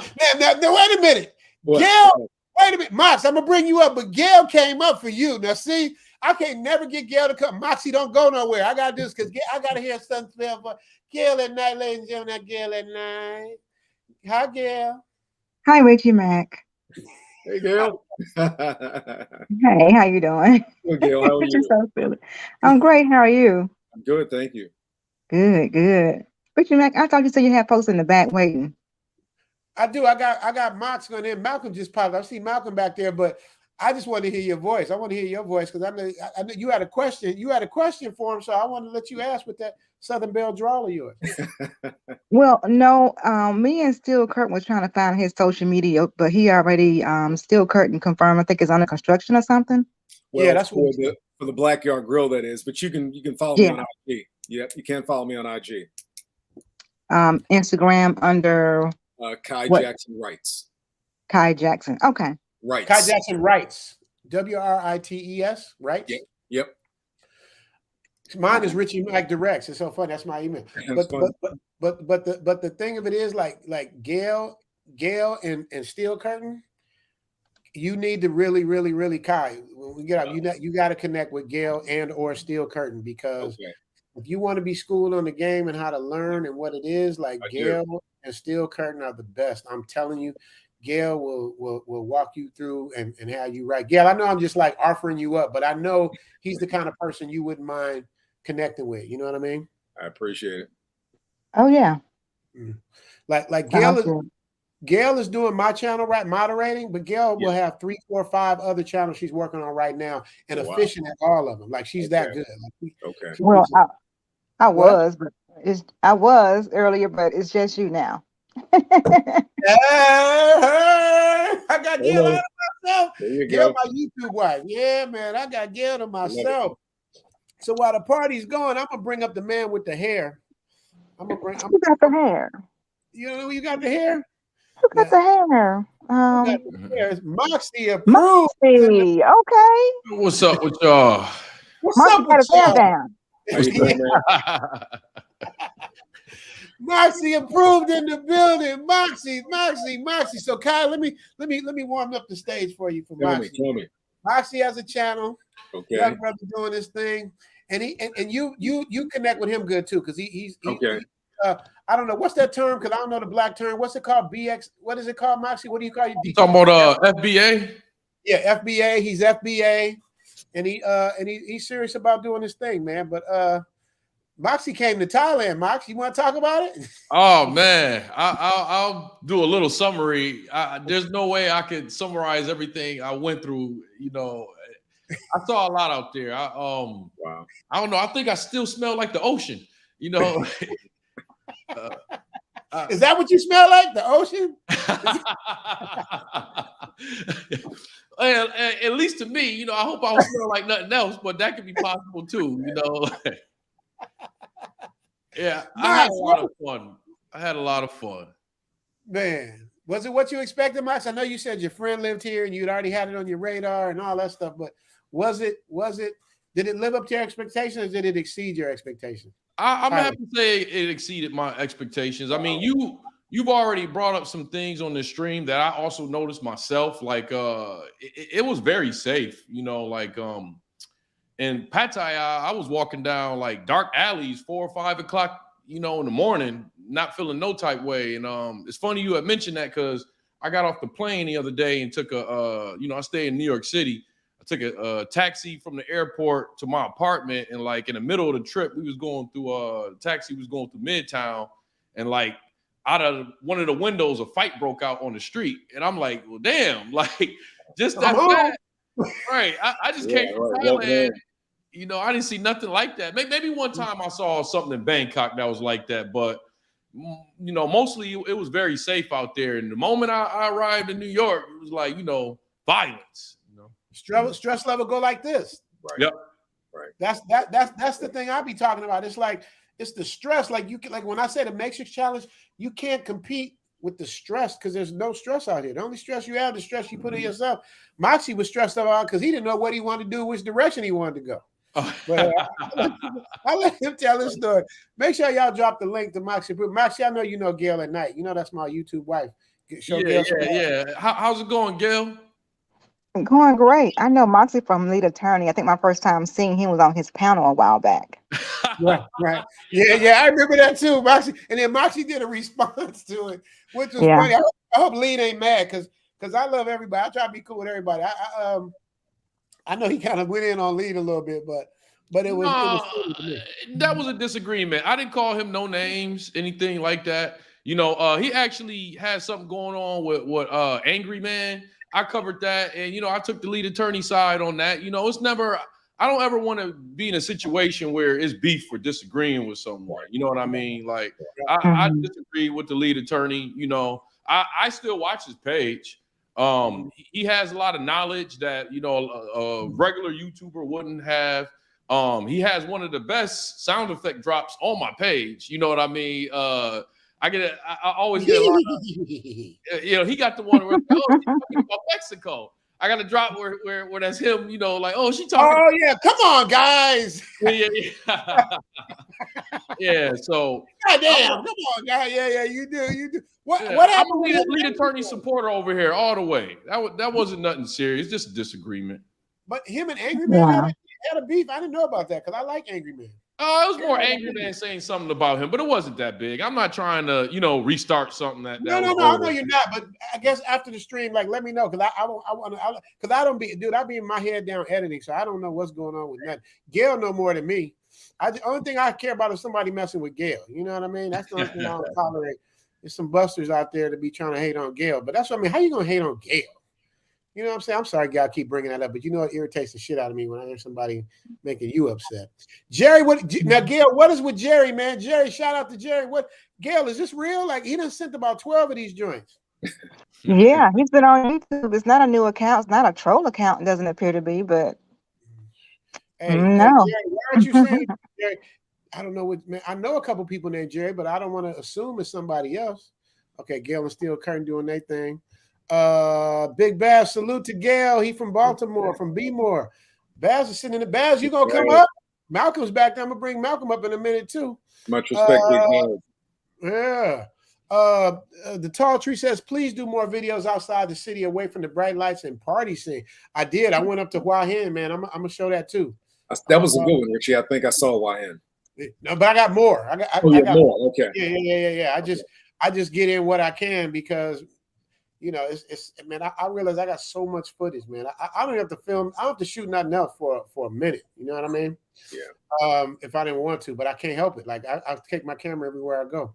Yeah. Ladies of Zoom to Thailand. Make sure y'all subscribe to. Are y'all subscribed to Ladies of Zoom to Thailand? I am. I just did it. Yeah, I am today. Yep. All right. Thank you, Kyle. I need that love. Yes, sir. Look at Gail. Look at Gail and Steel Curtin doing their job. They just trying to find where it's so. Gail will find what I can say. I'm literally not bullshitting. Like somebody will come up. It'll be like, all right, Toys R Us man. Hey man, Toys R Us man. What you do? I sell toys. Really? Oh man, that's cool. Where you sell toys at? Toys for the youth and the underprivileged and such. Oh, cool. Hey Gail, can you find Toys R Us man? Like within 30 seconds, Toys R Us man is sitting up in the chat, man. Gail be on it, boy. Look at Gail. See, she did it again. Gail at Night, Backyard Grill is under construction. He'll be available in the near future. See? Still Curtin and Gail at Night. I'm telling you. Kai, listen to me. Okay. Still Curtin and Gail at Night. Felicia Jordan, too, is a good mod, too. She's really sweet. She keeps it going. All right. I'll get her down too. Yep. Still Curtin said, and he will reach out to you. He don't just talk. He will reach out. Okay. He will reach out. Still Curtin said, Richie Mac doing the damn thing. Yeah, man, I'm trying to get it in. I'm trying to get it in. Leonard Miller, Baltimore royalty in the building. What's up, Mr. Kai Jackson? Been watching you on the news for a long time, sir. Appreciate you. Man. Leonard, thank you. Thank you. Hey, so now that Leonard says it, now I know you are a real newsman. I live in Baltimore. So Leonard made it official. You are a real man. And look, and Richie, not a troll in disguise, right? Man, hey, Kai, Gail, when I first heard him talk, I'm like, he really is a news reporter. Because I get people telling me, I get emails, yeah, man, I'm gonna do this, and I live in Saudi Arabia, and I'm gonna put up the money for the golf tournament. I'm gonna do that. I'm like, okay. But when he said it, I was like, all right. But Kai is really Kai, y'all. I try to be. Kai is really Kai. So, Gail, have you seen Kai's? But Gail don't live in Baltimore. I remember you said it's a local channel. But she can watch us. You can watch my channel using the app. We have our own app for the company called Stir. STIRR. She can use that, or she can go to News On, NEWSON, like on your phone, and then pull up channels across the country. But Stir is our company's app. Yeah. Stir. Now watch Gail is still curtain. Now you said Stir. It is right. 108 STIRR. Yep. It's 1:08 a.m. Thailand time. Your time. Yeah. Oh, yeah. My time, right? It's 1:08 a.m. What time is it where you at, Moxie? It's 2:00. I'm glad you told me it's 1 a.m. though, because I got like a Thai girlfriend, now, so I'm about to go tell her good night on Instagram. You know what I mean? Oh, you have a Thai girlfriend, Mr. What's it called? FAB? What's the black thing called? What is it? They're gonna kick you out the group, Moxie. No, man. I'm for my people, but I'm never for with telling people who they need to date and stuff like that. I never been about that. Right. I never. It's a free country. You know what I mean? It's supposed to be a free country. So yeah. That's what they say. That's what they say. Still Curtin say, "Yep, it's game over in the West." It is, man. There's Gail at night. There's just maybe 5 good women that I've seen in the West that's left. And speaking of somebody with an opinion, I'm gonna bring up Malcolm. Yeah, I'm serious. That ain't married. I'm gonna bring up Malcolm. Malcolm. I met Malcolm. He was another one. He was a subscriber. Rolled up on me when I was eating and told me I came out here because of you. This is the thing I really get. And we did an episode. This is the episode when he was talking about how black men or just men are having surrogates and getting up out the matrix and not even putting up with the women. I don't know if you saw that episode, Kai. You should see it. But that was a good one. Malcolm, did you run down the cost of living in Thailand versus the US too in that episode? I think I remember that one. I touched on it briefly. Yeah. That was good. So I compared a little bit to the US. I compared it a little bit to Europe and Germany. Yes. Yes, that was good. But between Thailand, Philippines, and South Africa, it's you're not going to really beat those 3 places. Yeah. Ooh, South Africa. Ooh. Yeah, I got some connects down in South Africa, and they showed me some good 120 square meter places for $217 a month. Wow. Let me ask this, because I've never been to South Africa. Would you say it's safer than Thailand? No. All right. That's what I've heard too. They have some safe areas, don't get me wrong, but you got to know where those areas are at. So you got to know some people. That's facts. Y'all see what Steel Curtain did? Dr. Claude Anderson. You see what it is. Go check out Doc. If y'all want to know a black man that the travel OG is 100% in love with in terms of who he is and what he spent, Dr. Claude Anderson, man. If y'all want to know who it is, that's the one person me and Big Baz get along. Baz, why you ain't came up? Where you at, Baz? Me and Baz, we be going at it. Baz got to show up. Yeah, no, I'll tell you. Yeah, but I don't know where he is. Me and Baz, we be going at it. It's fun though. We be going at it, man. Because Baz got his way of looking at things, and that don't make him right, me wrong, or me right, him wrong. But we got our opinions on things. You know what I mean? The Spook Who Sat by the Door is an incredible book. Yeah, man. You know what I'm saying? Facts. Yeah, Sean Miller. Yes, Antonio Brown.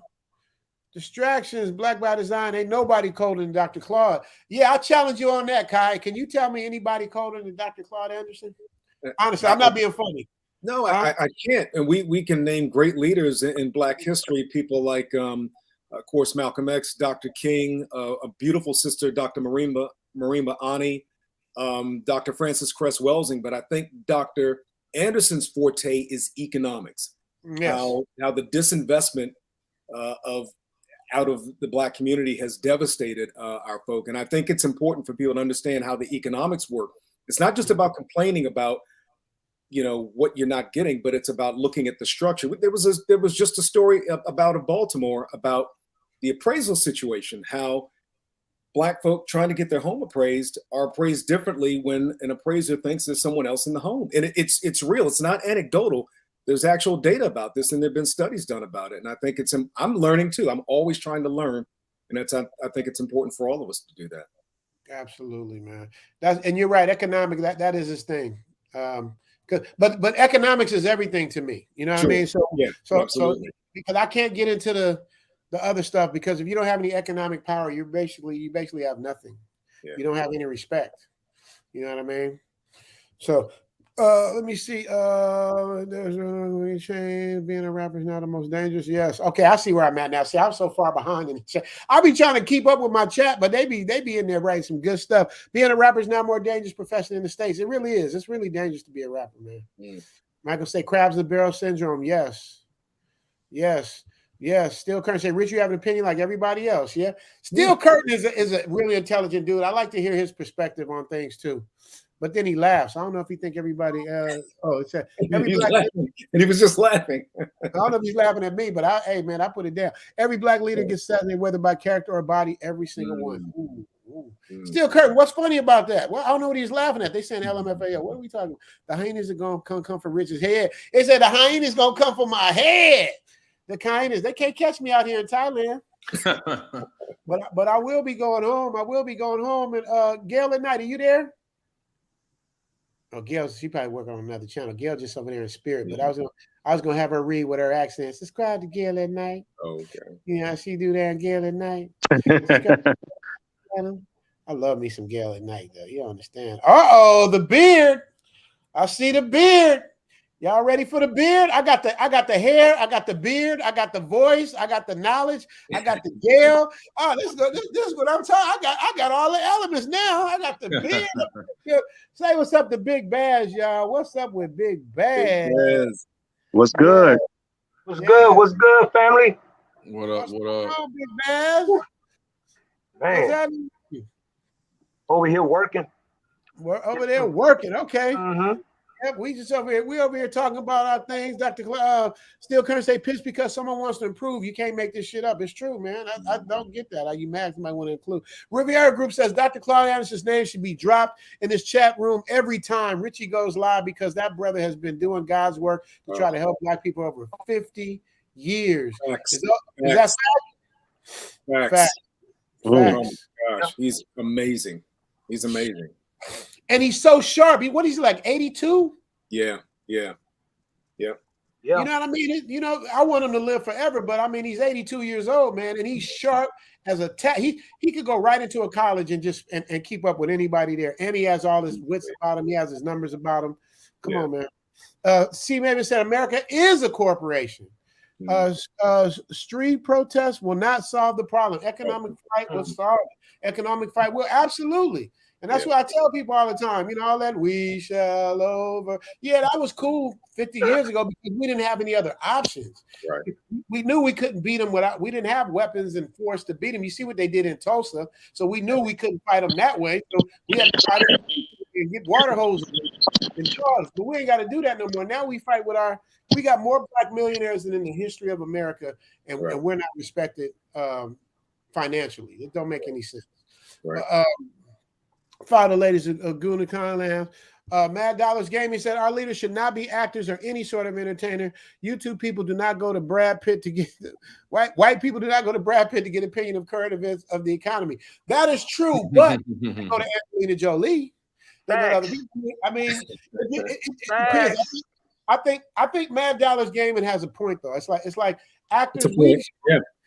But the reason why they do that is because people listen to a familiar face. But if it's a familiar face and don't know what the hell they talking about, it don't matter.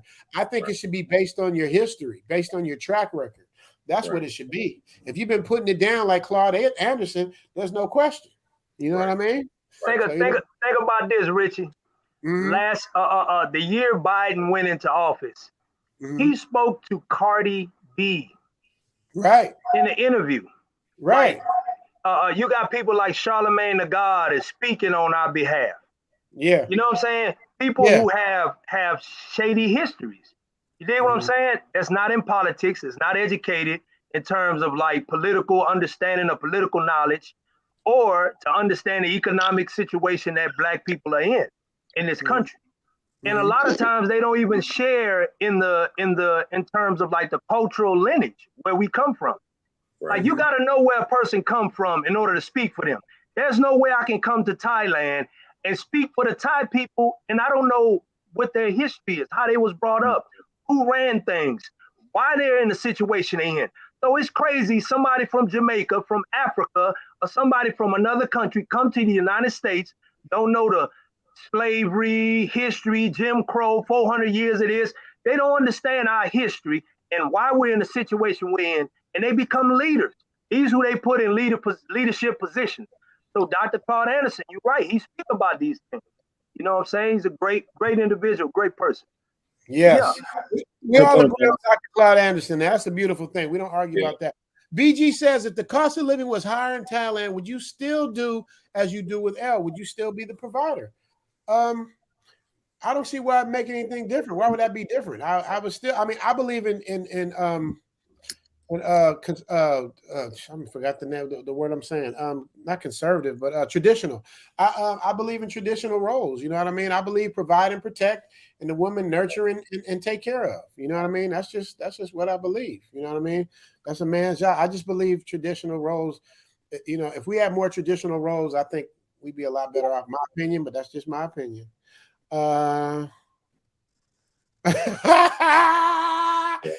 Miller said, "Oh my God, probably more of how they treat you versus just the money." Wait, hold on. He said, "Oh my God, it's been a terrorist attack. Let's let Ja Rule on the line to see what he thinks about all of it." That sounds like that Dave Chappelle joke. Yeah, that's what it is. Yeah, what does Ja Rule think? Yeah, man. Yeah, that's the trip because they think, they don't know what the hell they're talking about. Corinne, I see you back there. We got the Puerto Rican in the building. The Puerto Rican with the booty. Okay, now I'm telling you, Kai, it's about to get a little ghetto. Yep. Do it. Come on. Corinne step in, his booty, his ass, his cussing, all kind of stuff. So, like, you know, it's coming because we got a channel with Corinne that we doing called the Da Vinci Code. You know, it's basically a woman's perspective, breaking down, teaching men how women act, why they act the way they are. So you got the Da Vinci Code, you got to break the code. Well, we got the Da Vinci Code, and Baz did a code. He did a code theme for it called the Da Vinci Code. I wish I could play. Baz, can you play that? We won't be able to hear it clear, huh? We'll put it together. Let me bring up the Puerto Rican with the booty. Corinne in the building. What up, Corinne? What's going on? What's up, puppies? How are these fine men doing today? Look at all these fine Black men on this channel today. How you doing? Ooh, she know what to say. Okay. Work the room. You know what to say. She changed the hair color on us. You see, she switched it up. She changed up the hair. You still got the booty? You still got the booty, Corinne, or did you lose it in the war? I mean, come on. Oh, but okay. Stick it up back. Okay. You know, it's funny when Corinne comes on, we get a whole nother different. We got that female energy when we don't get a lot of it. Corinne puts it all the way down. How you doing, Mama? I'm all right. You know, just trying to hold things down here in hot ass LA. I feel like we're in the 7th layer of the sun out here. Man, I know. I heard it's crazy out there. Let me read these. Abel Strong said, "Richie Mack, I'm coming. I'm getting a consultation first." Yes, man. When you do that, you move right to the front of the line. You know exactly where to go, where to stay, what to do, and you in there. I had to damn near drag Moxie out of the hotel he was in because he was way on the other side of town. He had a nice hotel, but he was like, "I have my American Express points." I'm like, nigga, if you don't bring your ass over here for the accident with American Express, American Express your ass over here. So I went and got Mox. I had to go get him. I had to go get my brother, man. He came through. Mox had a different get down. Like he got dressed. He had his cologne on. They was on him. He got the hair. They was on him. He was doing his thing. Dwight Shiraz say, love what you do. How long brother. Moxie was in Thailand? Huh? What'd you say? How long was Moxie in Thailand? I was there for about 2 weeks. You know, I'm already thinking about going back in December, to be real with you. Wow. Hey, I'm targeting November. Nice. Tickets is bad cheap right But now. They're like 800. I did like almost a month when I went though. Wow. I'm jealous of that right there. Me too. Yeah, I should have stayed longer, but I had to go out there and see for myself, you know, what exactly what it was. But you need a plan though, because Richie will tell you as soon as I touched down, I was moving. Hey, I could not focus. I was pretty overwhelmed. I could not focus. I'm gonna say the last few days, you know, I had it out of my system. You know what I mean? I learned how to say no. You know what I mean? But yeah, it was very overwhelming that first week when I was there. Very overwhelming. You didn't go to Phuket yet, did you? Oh yeah, I did all that. I went to Phuket. I went to Pattaya. Did you go to Club 808 in Pattaya? So I ran through Pattaya in the first couple of days, then Bangkok for a few days, then flew out to Phuket, and then I went to a few other islands down that way before I came back to Pattaya. Yeah, we did probably in reverse. I went to Bangkok, Pattaya, then I went to Phuket, and then I went back to Bangkok. And I found, I don't know, each one of those places, it was like I found some very positive stuff in every single one of those places. Like Bangkok, it was some stuff about Bangkok that I like. Phuket, the scenery, well, you know, I went swimming with the elephants. You know, I'm glad I ain't break out with nothing. But I went swimming with the elephants in Phuket. And Pattaya, man, I didn't get no sleep in Pattaya at all. Like that like I did unspeakable things in Pattaya. Like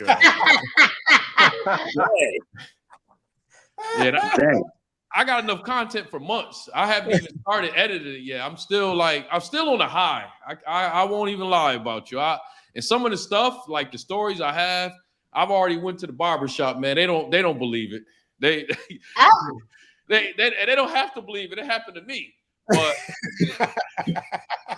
yeah, I won't ever forget some of the stuff I did. Like I said, I want to go back. I'm kind of stuck in between. Do I go check out another place? Like I was thinking about going to Senegal and Africa. Good choice. You know, but right now, all I can still think about it is Thailand. You know, I still got women texting me every day. Yeah, I met a real cool girl there. Real quick, I just want to say this. A lot of people talk about one side of Thailand, like, you know, the whole go-go bars and the bar girls and all that, but it's a lot of regular women there, which is totally different. Like I took a girl out on a date and you're not even allowed to touch them in public. Like I couldn't touch her, couldn't hug her, none of that. You know, after a couple of dates, when you're in privacy, you know, you get to do a lot of touching and stuff. But at first, I didn't even think this woman liked me because, you know, they have a thing where you know, the ones that really follow that Buddhist stuff, that you can't show your shoulders, your knees. And like when you take them out on a date, y'all not allowed to touch. So I really saw both sides of Thailand, or what you may call like the dating life out there. But it was definitely a lot of fun. I definitely have a lot of stories to tell. That's what's up, bro. That's what's up. That's dope. How did that end up? That thing in Bangkok you was working on? Did you end up making that happen? Yeah, that's my girlfriend, man. Like, oh, that's your girlfriend now. There it is. Lock it down. He's your girlfriend. I'm sort of joking. I don't really do the long distance stuff, but I talk to her every day still. And that's one of the main reasons why I'm thinking about going out there, because I had a wonderful time with her, and you know, I haven't had too many situations. I mean, here in America like that. It was pretty organic chemistry, you know, and just the way she got down was more on the whole gender role thing, like Richie said, which I like, you know, very respectful. It just makes you feel different. Like as a man, and it's no offense to any of the American women or anything like that, but I haven't gotten that much respect. And you know, a lot of these channels say, because I know it's a big topic right now with the whole passport bro thing, and I've heard a lot of other channels in the manosphere be against it and stuff like that. Like, oh, what's the difference between them and the American women? And it's like I would probably say the respect that you get. You know, like I got a lot of respect from many different type women I met. That was the commonality there, that, you know, if y'all decide to you know, get down or whatever, a lot of respect came with it, no matter what type woman it was. So definitely a life-changing experience. Definitely a life-changing experience. Yeah, man. I seen Moxie. He was a totally different person when I seen him. Corinne, where'd you go? I see you coming back now. She's setting her camera up. Yeah, man. I expect Moxie to be a lot more militant. But when he got here, he was. Now, I'm a comedian, man. I ain't that militant. You know, maybe I come off like that on my channel. You come off like that on the channel because you was like, you know, such and such ain't black. He ain't black. How you gonna talk on Black Matters? You ain't black and da da da da. So I was like, okay, you and Big Baz need to hook up. I'm like, they need to hook it up. Corinne, I want you to meet Moxie. Moxie meet Corinne. Corinne is a comedian too, and Moxie's a comedian. Moxie lives in New York. Corinne is from New York, but Corinne lives in LA. Oh, she got her customer. She work at the weed spot, y'all. All right, just come back in when you can. Gave us a little booby shot. Yeah, she's slaying. Wait, let me solo Corinne's thing. Can we see her? Can we see her? It don't show me. Can I solo her in? I don't know how to solo. I was gonna try and solo Corinne. I guess maybe when she's talking, I'll just see her little background. But what was you saying, come back, Richie. My internet a little choppy. Let me come back. Okay. Let me take you out. All right. Okay. Let me see. Can I get him out of there? All right, there we go. Subscribe to El Guapo's channel. Kai El Guapo said he's gonna tap in. Sounds good. Let's talk. Said he's gonna tap in. So I want to hear these two voices. Hey, you guys, when El Guapo gets on, I just want to let him and Kai talk. I want to hear the battle of the professional voices. I want to hear that. How are you? No, sir. How are you? No, this my El Guapo impersonation. All right, we're gonna do this today, and you guys are rocking with El Guapo. That's right. We're going to do what we do today, and that's right. You're with me. This is Beautiful Eyes. I love it. And quiet as it's kept, I didn't realize. I forgot. Baz does the drop for every countdown for El Guapo. So you hear Baz is on everybody's stuff now, y'all. Y'all better get him. Yesterday's price is not today's price. Baz is on my thing. He's on El Guapo's thing. He's on MTR's thing. He's on BMT's thing. Like everybody. I just finished Gail. You get Gail? Thank goodness. I just finished Gail. That bad boy is nice. We do drops. Oh, he does the music. He does. Yeah. You should do. Yeah. Y'all should hook up. Y'all should definitely hook up. You and Moxie. Yeah. The beard. You got to have a beard. Only thing is, I'm getting a little territorial with Baz. I don't want him on everybody's thing. You know what I mean? Like it got to be only people that I really rock with and like. You know what I mean? He can't be on everybody's thing. Dwight Shiraz said, "Love what you do, my brother. Thank you so much, Dwight, man." Calling your boy Black China, man. Did my homework on him. He is the real deal. I'm coming to see both of you soon. Nice. Kai, Black China, man, I think I told you about him. He got 3 billion subscribers in China. Wow. He's killing the game. Yeah, he's a solid brother too. It's so funny, man, because he's been living in China for like 20 years. But when you talk to him, he says, dude, off the block. You would think he got some kind of an accent or something from being in China, but he's like, nah, what's going on, man? I'm just sitting there. I need to send him the link actually, so he can know what's going on. Mr. Kirk suggesting $10 super chat suggests for pursuing independent filmmaking in Asia as a Black American. I'm writing my own scripts, feature length and short script, writing prose short stories.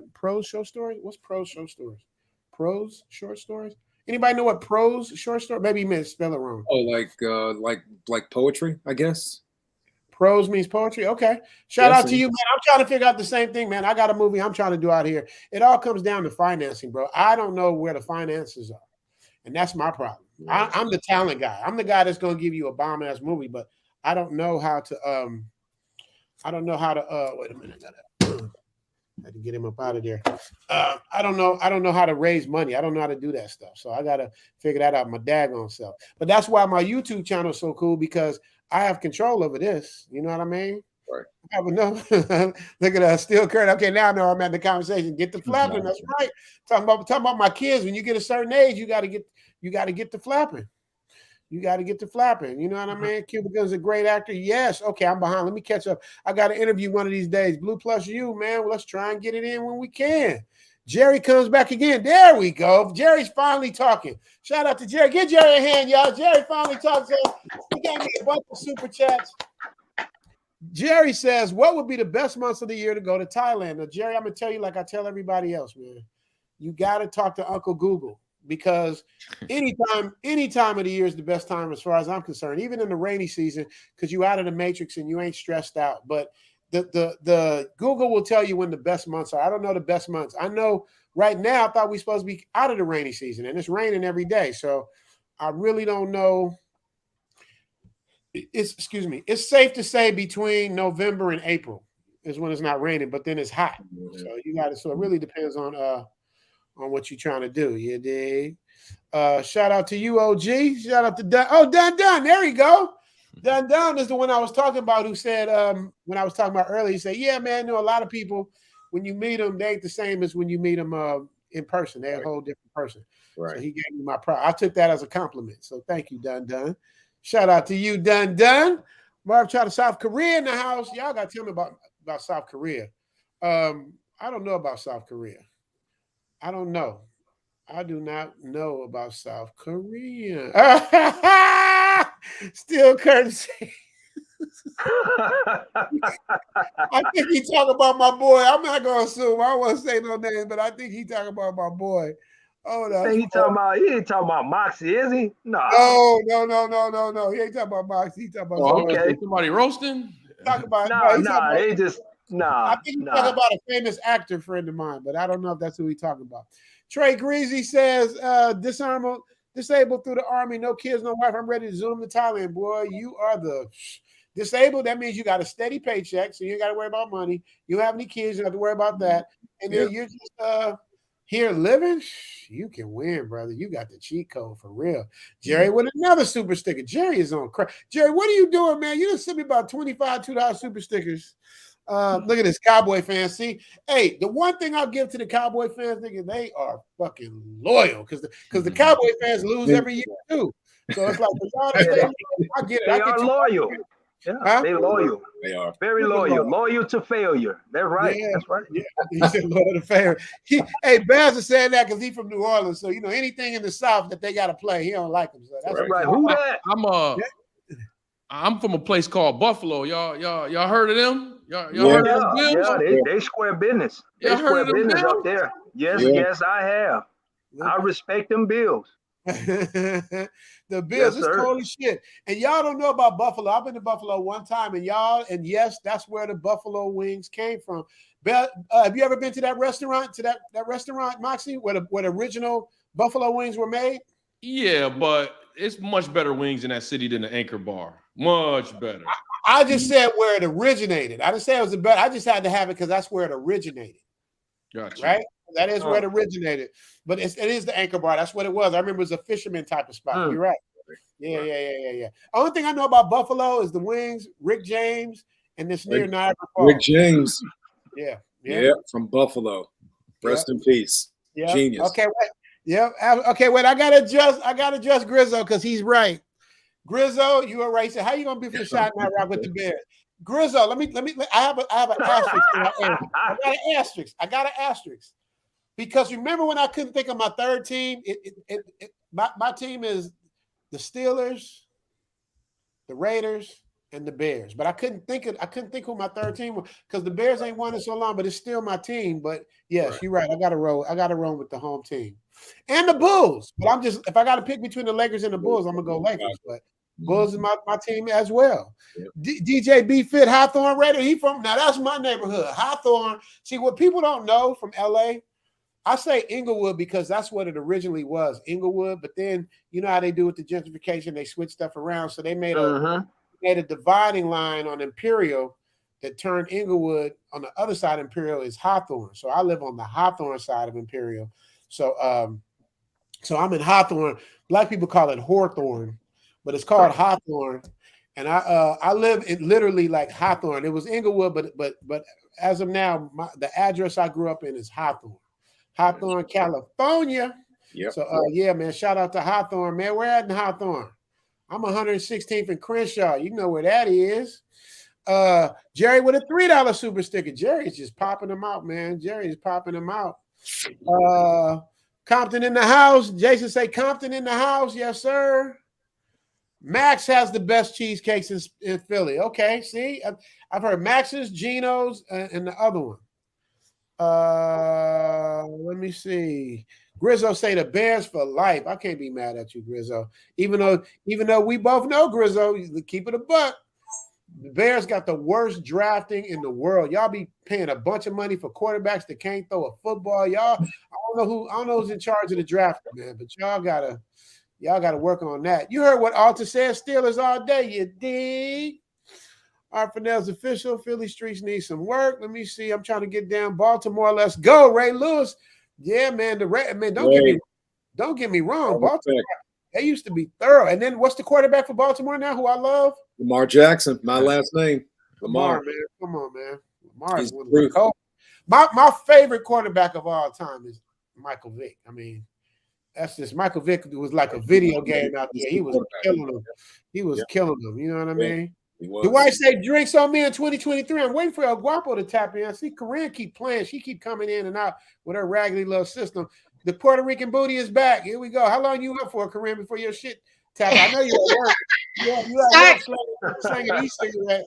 Guys, it's raining in LA. You know, guys, it doesn't rain here. Like, we're getting a hurricane up from Mexico.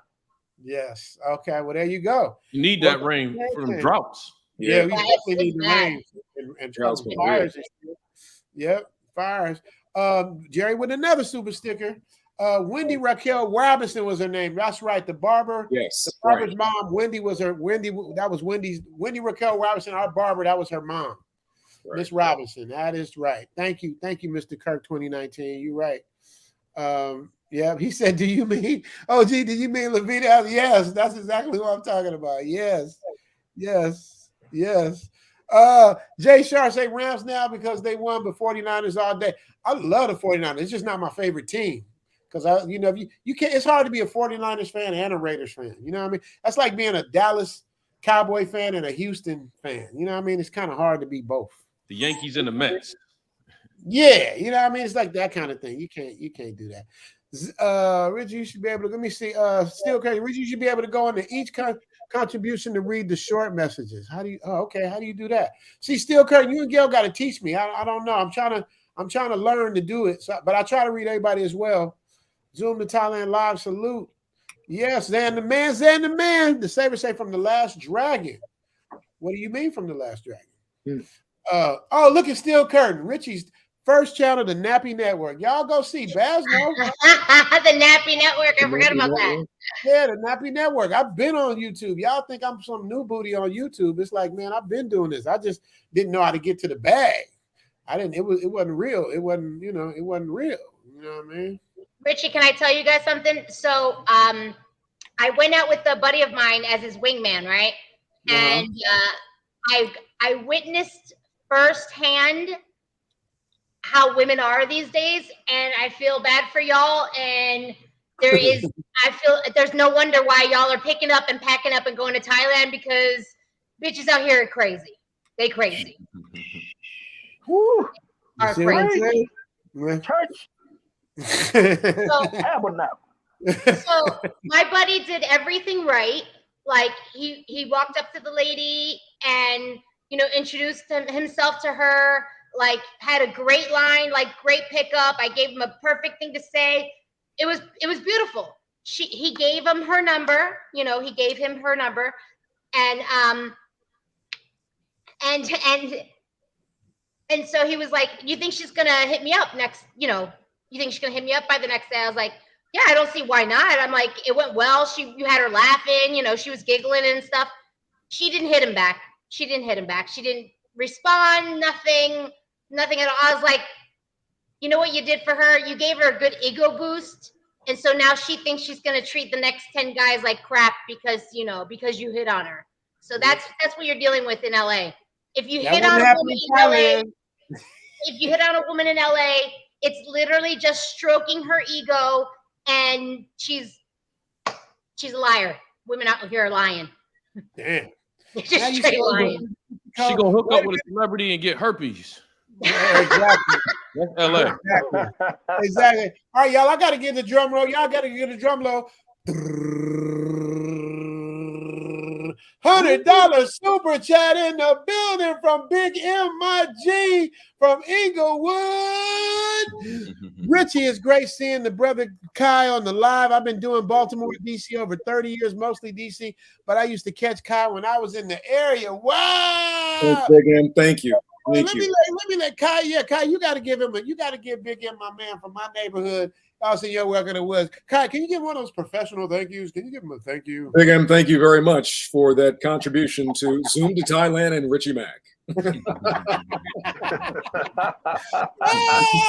This is Kai Jackson. Stay classy, Thailand. Big M, how you like that? How you like that, Big M? I got the famous Kai Jackson tapping in. Let's see what okay. He said, Richie, I got a question for you too. Yes, sir. Well, so I have a friend I'm trying to help get. She's trying to get a podcast off the ground. I told her about you. She wants to talk to you at some point. She's Asian. She's in Texas, Asian, married to a black guy. And she said something to me, and I said, I've been meaning to ask you about this. Now, she's Asian American, but she says there's a difference between, and you could speak to this because you and Elle are together, but she says there's a difference between your relationship as an African American man with an Asian woman from Asia versus an Asian American woman. Does that make sense? What I'm saying? Yeah. That absolutely makes a difference. That's like an African American. There's a big difference. Okay. People that's black, we know there's a big difference between us and Africans, even though we're from the same lineage. Right. So it's the same thing. When they're Americanized, that's why I don't single out any particular race. I just say the American mentality because the mentality is all the same, no matter what race you are, for the most part. So it's a different mentality, and I'm sure that's probably what she means. You know what I mean? She might not have the traditional Asian values growing up in America. You know what I mean? Like it's a whole different get now. She actually does believe in that. That's why I want her to talk with you, even though some of her friends don't. She does believe in those traditional values, and the role playing that you talk about, she agrees with that. She thinks that kind of helps keep a healthy household in her house, but she doesn't impose her beliefs on anybody else. You know what I mean? Right. And you shouldn't. You know what I mean? All you have to do is look at the results. She has a man. Yep. Yeah. You know what I mean? Quick hit, Richie. Chinaman, he wants you to send him a link, my brother. Black Chinaman? Okay, yes, let me just hit me up. Oh, I see it right. Okay, I didn't even see it. Let me see. Video 3. Let me see. No, I sent him the link, didn't I? I don't know. He just hit me up just a second ago, telling me to tell you to send him a link. I sent him the link. I sent him the link earlier today. All right. Let me hit him. Let me hit him and see. Yeah. Don't act like you didn't get the link. I'm gonna hit him. You got the link. I sent it to him earlier. I forgot. I was thinking I didn't send him a link. I did send him a link. Okay, so Malcolm said he's having problems because of the storm. Okay, so that's his thing. But shout out to Big M. Thank you, Big M, for that super chat, brother. I appreciate it, man. I so appreciate it. You don't know how much I appreciate that super chat, brother. Let me see. Gail said ain't no need of dropping the link. See, we've been live 2 hours and people are already in the back waiting. And still current. No, ain't nobody in the back waiting, Gail. I must be reading the old message. Yeah. Okay. Damn. Oh, yeah, Gail. No, I don't give a shit about anybody days. Let me see. I'm trying to keep the podcast now. We have the benefit of the doubt, but not the thing. Still current. I see it lightening up. Oh, there we go. I see the Black Chinaman back there. Y'all ready to meet the Black Chinaman? Kai, are you ready to meet the Black Chinaman? I'm ready. Come on, let's do it. Kai, I need you to introduce the Black Chinaman for me, Kai, before I bring him up. Can you bring him up, Kai? All right, so for all of the Zoom to Thailand viewers and listeners and fans, please welcome to Richie Mac Show. This is Kai Jackson of Black Yard Grill, bringing up Black Chinaman. Come on, Black Chinaman, who are you? Yeah, there he is, Black Chinaman. Chi-town in the house. Hey, Black Chinaman. Do? Shishay. What it do? Yeah. Black Chinaman's in the building. I think Kai trying to speak some Chinese too. Black Chinaman, I think he speak about as much Chinese as I do. Don't you? Yeah, which is Shishay. That's all I know. Shishay. And what is it, Richie? Shishay. And Sawadee Richie. That's all I know. Sawadee comes, right? What is the Chinese words? Wait, don't tell me Ying Hao. Wait, don't tell me Ni Hao.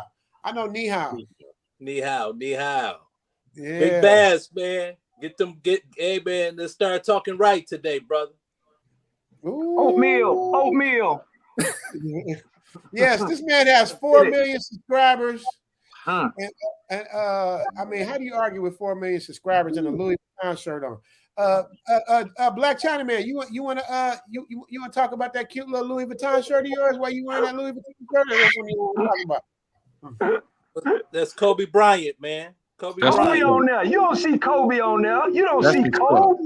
You don't see Kobe on there. Oh, you just heard him. You heard him. Baby. Don't hurt him, Rick. Don't hurt him, Reggie. Don't hurt him. Yeah, and Richie Mack sent it to me yesterday.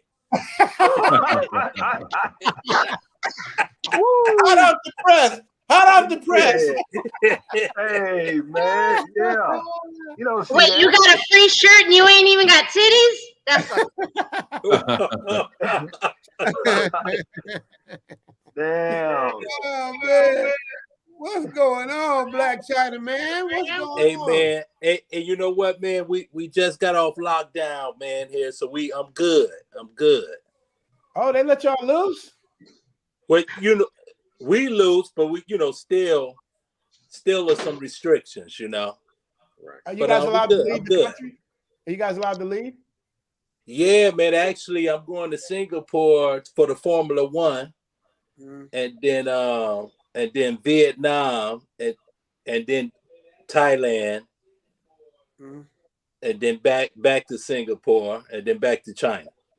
Okay, when are you leaving? I'm leaving in I think the 18th.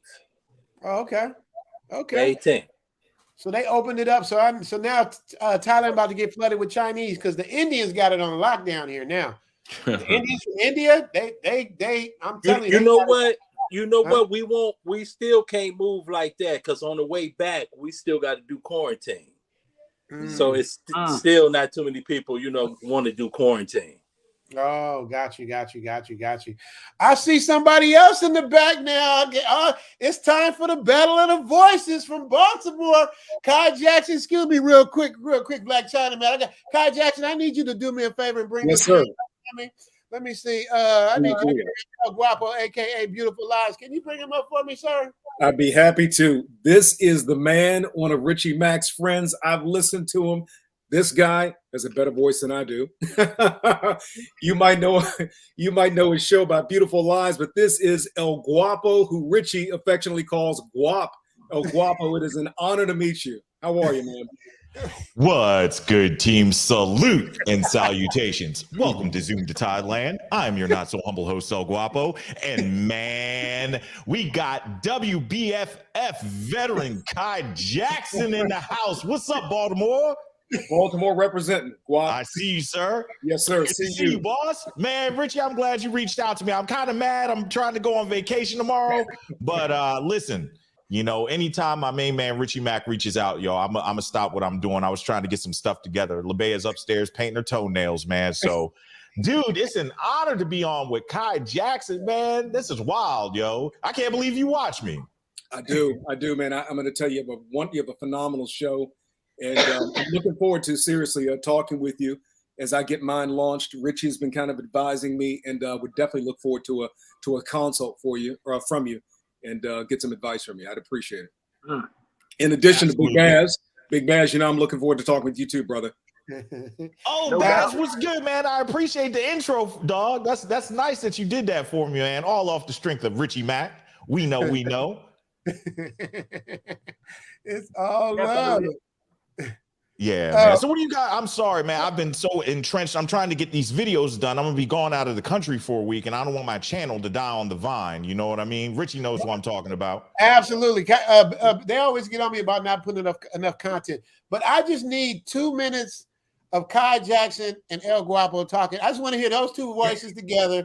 Just talk about y'all two can talk about anything. I just want to hear y'all talk. All right, y'all go. All right, go ahead, Kai. Kai always asks interesting questions. So go ahead, Kai. Get it in. Guap, where are you? Where do you live?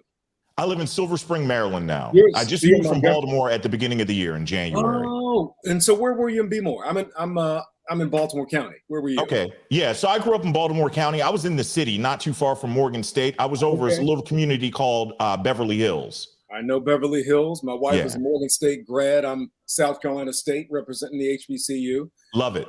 So that's crazy that we were around the corner from each other, but now you're in Montgomery County. All right. So we definitely have to catch up. I'll even take you out for a cup of coffee. We'll definitely make it happen, man. We'll align schedules and make that happen, brother. I'm sure there's plenty of fantastic and valuable information I can glean off of you. Tell me about Backyard Grill. What is that? So Backyard Grill was I'm sorry. Yep, no, that's okay. It was my concept to come up with something to focus on the Black community. How could I tell stories outside of kind of my regular role in TV? And some of these you might see on TV. If my station or company is interested in putting some of them on, but really talking with people like you, Richie, Moxie, Baz, it could be Corinne, it could be Reggie, telling our stories. And here's the key. If you go to it's not up yet. My tagline is Backyard Grill, our stories, in our own words. That's what I'm really focused on. So our stories, I like that. And through our lens, we don't, it's a frustration for me. I appreciate anybody who wants to come and tell a story. So I acknowledge that. But people outside of our community aren't asking us to come in and tell their stories. And we should have that same mindset. We need to be telling our own stories. And so my channel is not going to be a ranting channel. It's not going to be about going off. And that's what I respect about Richie. But Richie will let me vent.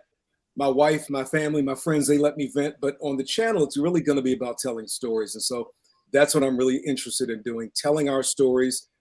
It's not all just going to be happy stuff. It could be some things that are painful, but it will be in context. And I think that's a lot of what people don't see today, stories in context. I was listening to Baz had a good point earlier about knowing history. We've got to make sure that we're staying up and educating ourselves about things. For me, that's a constant process. I don't know everything. So I'm constantly looking and listening to people who know something that I don't and trying to talk to them. That's how I reached out to Richie, Wow, that's a great idea. And you know what? We have so many unique stories in our community, but also specifically in this DMV area. It's so diverse over here with the seat of power for the world. Right. And then North and Longwood, you know what I mean? North and Long. Yeah. So it's within such a close proximity. You have, I think, 3 of the 5 richest zip codes in the United States. And then you also have, the, I don't want to say the word on the capital, but we had a capital of the world title in Baltimore for a while there. You know what I mean? Yeah. And it wasn't a good thing. So I think that's a great idea. A great idea. I look forward to that. Richie Mack, you be bringing everybody together, dog. That's what it's about, man. Bringing people together. And speaking of stories like Kai and you, El Guapo, you guys got to talk to Reggie, Black Chinaman, with 4 million subscribers in China. You know what I mean? This story is amazing. So everybody behind the scenes. Yes. What happened? Yeah. You said, I said Reggie and I connected behind the scenes already. Okay, good. Yeah, good. That's right. That's right. Yeah, that's good because when you want to hear stories, that's a story. Because this brother's from the east side of Chicago. And he sounds like I would never. If you ask me where this dude is from after hearing one sentence, I'm like, you are from Compton. Like, where you know what I mean? So it's just a matter of putting just good people together, man. And that's what it's all about, helping each other and putting people together. So just to hear you, Guap, and Kai together, and you guys are like familiar with each other. So Guap, I got to put you on solo real quick. I got to ask you a question, Guap. I got to Let's do it. because I know you'll know. Guap, is Kai Jackson a real news reporter? What do you mean? Is he a real? What kind of question is that? I'm not from Baltimore, so yeah, man. WBF. I think what is that? Channel 45, Kai? It's 45. Yep. And Bruh, now there you go. go. You might remember I was at WJZ for 20 years. And then I do. And I got an offer from BFF, and I've been there since 2014. Okay. But you wouldn't have seen me on the air for 1 year because in our business, and Richie knows about this, I had a non-compete agreement I had to abide by for 1 year, so I couldn't be seen in Baltimore. After that was up, then I came up to Fox 45. Kai, don't nobody feel bad for you, man. You got first world problems, bro. Talking about non-compete. Bob keeping me honest, Richie. He keep me honest. He was like, look, he had to take a year-long sabbatical. I'm sure that you traipsed the earth. You know, the funny thing is, guys, back in the day in TV news, just because I've been at this for a long time, your agent would tell you, say, look, so the other station in the market, they want you to come and join up, right? Okay. But I got a non-compete. Don't worry about that. They're going to pay you. So for the next 6 months, if you non-compete with 6 months, you'll be sitting on a beach. Those days are gone. Those days are gone. They don't pay you to sit on the beach anymore. If they hire you, they want you to work. And it's a business. I understand that, Right. It's a business. Yeah. Still a good problem to have. It's a good problem to have. Yeah. I was working for them that year. You just didn't see me on the air in Baltimore. That's all. But I was working. Hey, Kai, the first thing you have to do, you have to do is talk to Guap and get your microphone set up because your voice deserves to have a microphone like Guap's. Thank you. I appreciate that. Yeah, I can hook you up because I went through a couple of derivations of audio setups, and I'm still optimizing this. I feel like the volume is a little too low and stuff like that, but we're working on it. That's why I pay this team in the background for. I got my own team of Vitalis, Richie Mack. Say what's up to Vitaly for me too, man, and to L, man. I will, but they both sleep. But I know L sleep. Vitaly, he fell off the live, so I'm sure he went to sleep too. Because it's almost 2 a.m. here in Thailand. I'm about to get off in a minute, but I had to get these beautiful brothers together, man. All shapes, sizes, and colors, ages, different parts of the world, man. This is the best feeling for me, man. You know what I mean? Just bringing people together. Good people, man. It's so much love, man. I love. Speaking of love, Big Man 7917. He usually come in when Courtney, a girl Courtney is here. Yeah, he said modern women mad. He said modern women mad at traveling overseas. Now the feminine, fit, friendly, cooperative, submissive, and childless women overseas are reacting to the modern women. The Filipino reaction has gone viral. Ooh, yeah, it has. I haven't seen that. Have you seen that? Yeah, it's good. She went in. Really? Who was it? Almost violation on our community went in. Yeah. Ooh. Yeah, she did. But can I say something about this? And I don't mean to monopolize, but I'm a little pressed for time, Richie. I'm sorry, brother. Yeah, man, do your thing, brother. Let me solo you in. Go on in there. Go out, do what you do. Listen, y'all, the writing is on the wall, and I'm going to do my abject best not to be too incendiary when I say this, because this is not my platform, but I got to say this. This soft girl era adoption that we're seeing amongst the women in our community is the imminent death rattle of things to come and things to be gone forever.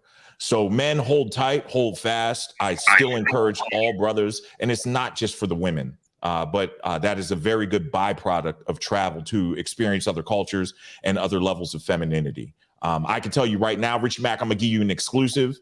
Somebody pressed me. I promised Kevin Samuels before he passed that I would not beef anymore, but I didn't promise I wouldn't be petty. And I got a petty video coming out today. Somebody pressed me about receipts. And I'm about to go in with the receipts. 16 years of going to Brazil receipts. So it's going to be ugly, bro. It's going to be ugly. Press guap. Who's going to press guap? The dude's vocabulary alone is going to smash him. All you got to do is just break out your B-level vocabulary and you're going to smash him. I'm not even going to say anything. That's the cold part, bro. I'm going to let the pictures speak for themselves. Oh, you going there receipt style, just straight up receipts. And I haven't done that because, I got a girl and everything and got a son on the way. I'm not trying to act up too much, but she's going to have to give me an amnesty day today because I'm about to go in. We about to go on vacation. I'm about to take her out of the country, So I get a little grace today. I'm about to act up today. Yeah, man. Sometimes you gotta let loose. Yeah. Sometimes you gotta let loose, Guap. But I'll tell you this much, man. I'm looking forward to you and Kai hooking up for real. You guys are you guys are meant to connect. And Black China, man, you guys are meant to connect. Moxie, you the baby of the group, Moxie. So you get in where you fit in with any of these brothers, man. Moxie has a great channel too. He's up and coming. Okay. He's up and coming. So we just all got to help each other, man. That's what I love. Let's one. It's 117, $5 super chat. Thank you, brother. I know Guap is going to tell me he got to leave soon, so I'm trying to get it out quick. You're good, man. I'm not rushing you. I just want to let you know. Okay. Hey, Kai, what do you think about his voice? What do you think about Guap's voice? Don't do that, man. Can I tell you something? I've been trying to think who Guap reminds me of, especially when I watch his channel. He's not like here with me one-on-one because I've got a different vibe with him right now. I don't know, Richie, if it's Keith David, who I know Guap probably respects tremendously. I love Keith David's voice. Yeah. But it's somebody in Hollywood, somebody really big who you remind me of. And as soon as I figured out Guap, I'm going to tell you, at some point, maybe I'll take Keith David, yo. No, Keith David is close, but it's not Keith David, though. His voice is deeper than mine. Yeah. It's your mannerisms. It's something like with his mannerisms and everything. I can't figure it out yet, though. He's the man with the ascot, man. And he don't wear his ascot for me no more, though. What's up with that? What's up with the ascot? I'm going to break it out. I'm going to break it back out. Let me get back into it. I've been having to pump this content out, man. You know, I've let my people down, taking too much time off. Yeah, Guap got on me about that. Well, hey, Rich, you'd beat 100,000 if you put up. I say it to you almost every time I talk to you. See, I'm gonna say this to you, Guap. I'm gonna take the solo cam now. Can I solo cam myself? Of course. Let me say something. How do I do solo layout? Okay. Wait, can you see me? Okay, let me see. Back up. Let me see. Guap, I'm gonna tell you guys. You guys get on me about content, but you guys have the cheat code. You guys get to do reaction channels. I got to bake from scratch every single episode. I don't get to do any reactions. I got to cook it all from the beginning, get pregnant, and give birth to it. So it takes a little while to get it done right. You dig? How's that? How's my little solo? How's that? I can dig it, man. And we'll talk behind the scenes. I got one small. Can I give you? We'll do it behind the scenes because I did it on camera last time. I'm not going to do that again. My bad, Richie Mac. Go ahead. I want to get your information too. So maybe you can drop it through Richie and he'll give it to me. Or I'll put it in the. Do you have IG or maybe how about just you could email me? I'll drop it in back at StreamYards and then we'll exchange numbers after that. Actually, you know what? You can just get my number from Richie Mac. Richie Mac has my phone number. Okay, Richie can WhatsApp it to me. Yeah, just do WhatsApp. I'll WhatsApp you up. Yeah, straight. Yeah, we'd be good. But I got to read this from my hometown. DJ B Fit from Hawthorne, raised across the streets from Hawthorne Plaza. Had to let you know that you was the reason why I got my passport expedited. Love your channel and continue to follow your work. Yeah, that's for my hometown. Hawthorne, from the Hawthorne Plaza. He said the Hawthorne Plaza. Those are like official words. Hawthorne Plaza. We used to call it the Hawthorne Mall. He's in real Hawthorne. He's like, if you're on Hawthorne Boulevard, that's like really, really Hawthorne. Shout out to you, DJ B Fit. I'll see you when you get here, brother. For real. Oh, Scholar. What's up, Scholar? Oh, that's my brother. Man, you don't know how much I love 1MT. I love 1MT. That's my guy. But he don't like to be on these kind of panels because he likes to smoke panels.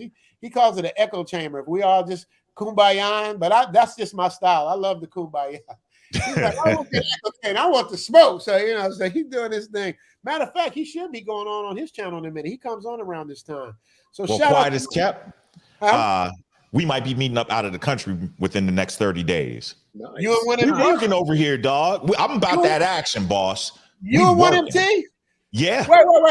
Wait. Solo cam. Wait, I'm about to get jealous. Wait, where's my solo cam? Where's my solo cam? Don't do it. Wait a minute. Hold on. What? Yeah. You hooking up with 1MT before me? It's closer. It's closer. It just so happens that we're going to be in the same vicinity as one another at the same time. And we just found out. So we're going to hopefully we're definitely going to go break bread.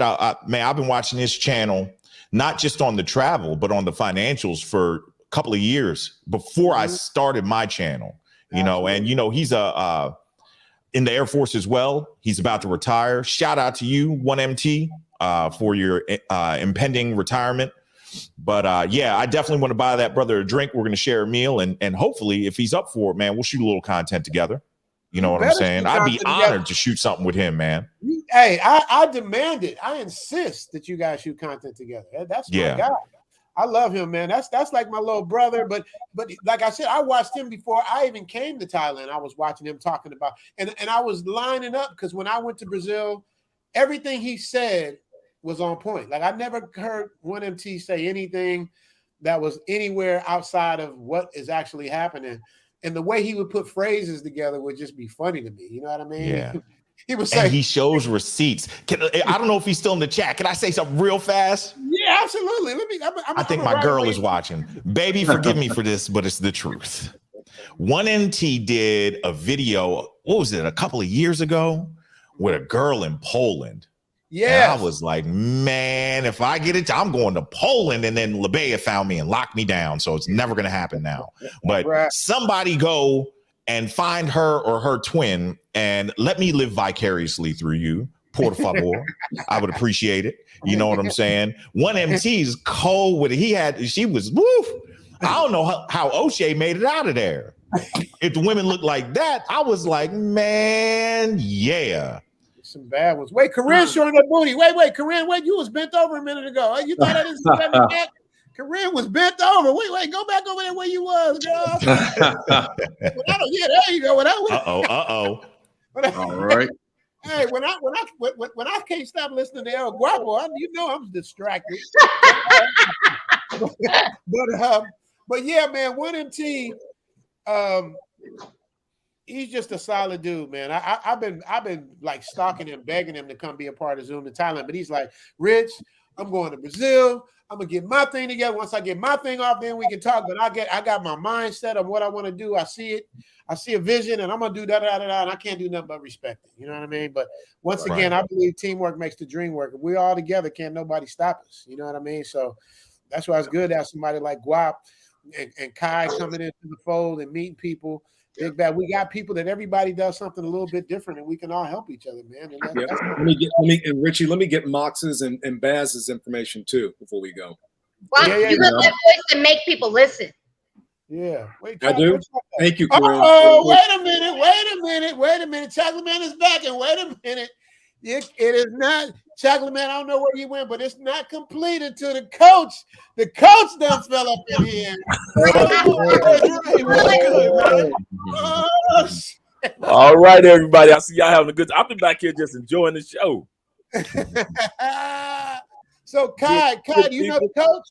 I know him from watching your live stream last week. Coach, just respect your brother, just like Reggie. Respect both of you guys, man. Thank respect. you. Oh yeah, shout out to B More. I used to hang out there, and I was dating a Black and Irish chick. She was the editor for CNN News, and I used to go out there and get my when you go to the restaurant, they put the newspaper on the table and they bring your crabs out with the Coronas. Man, listen, shout out to B. I used to eat good out in B More. Be more all day, yes, sir. Oh, yeah. I mean, this is what I'm talking about, man. Even with Corinne, who's the estrogen in this panel, I got just beautiful people that all have beautiful things, do everything different, and look how this comes together, man. This is, I mean, I'm only missing 1MT and a couple other brothers I love. Oh, and I'm missing the Fonz. The Fonz was here earlier. The Fonz is who do I call the Fonz, Dre? Taylor Made Dreams, Russ. Taylor Made Dreams is the Fonz. Yeah. Ray is the coach. Baz is the beard. Guap is the voice. Corinne is the ass. Mox is the hair.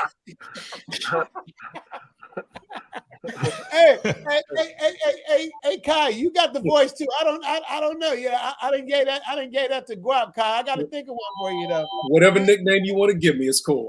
You got to get a nickname. Hey, Guap, if you're the voice, what is Kai? I don't want to be the voice. I want him to be the voice. I'm the kingmaker. Oh no!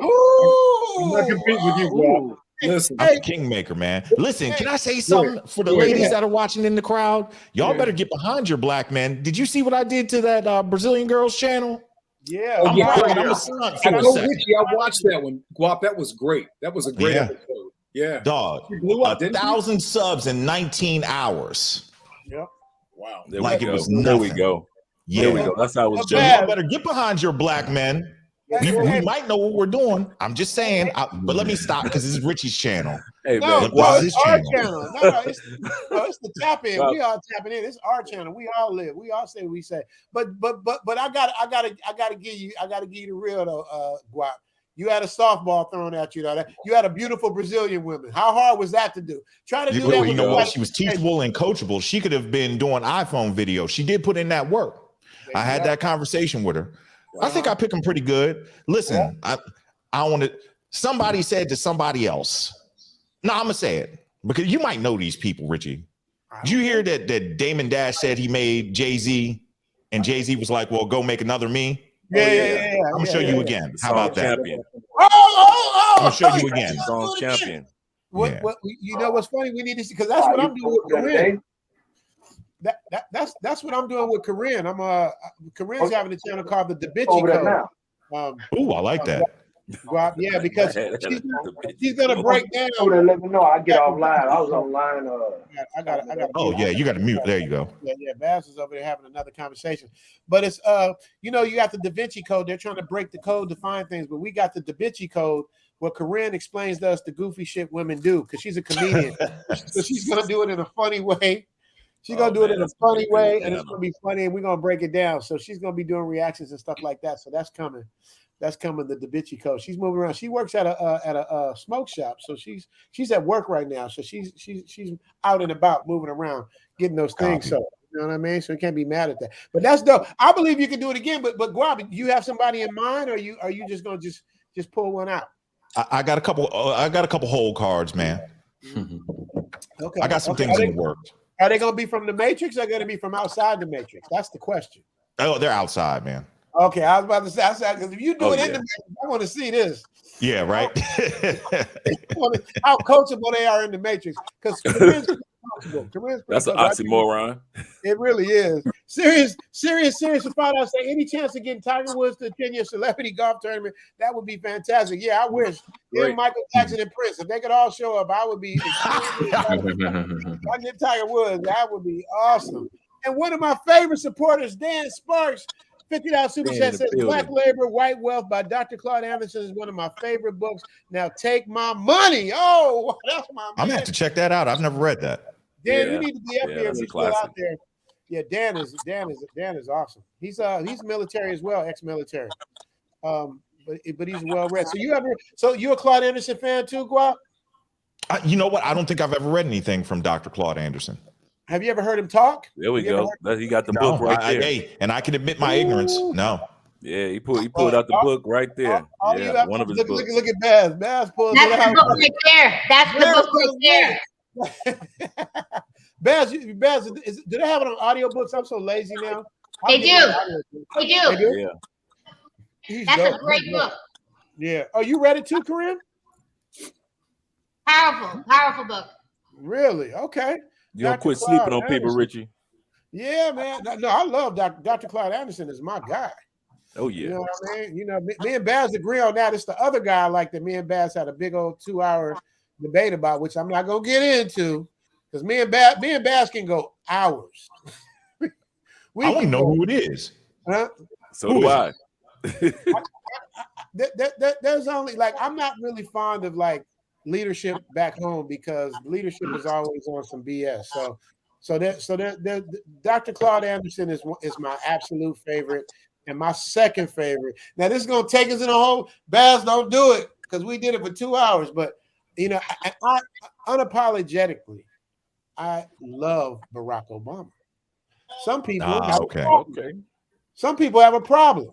I love him, what he stood for, what he represented. I understood he couldn't do everything he was supposed to do, and he could have done more for us. But considering the situation he was in, 3 wars, recession, everybody's losing their house, all of this stuff going on, getting 2 terms as a black president, and what it stood for symbolically is what makes me love it, and was the coolest president we ever had. So I Not have to mention, he was in a Republican minority in both houses. So it's like, as a Democratic president, trying to do your job with the Republican majority of racists, you know, it's like, how was he supposed to get anything done? They turned everything down that he wanted to do. Absolutely. Every single thing he did. And then one of them went on camera to say, we're going to do everything in our power to make sure this is a one-term president.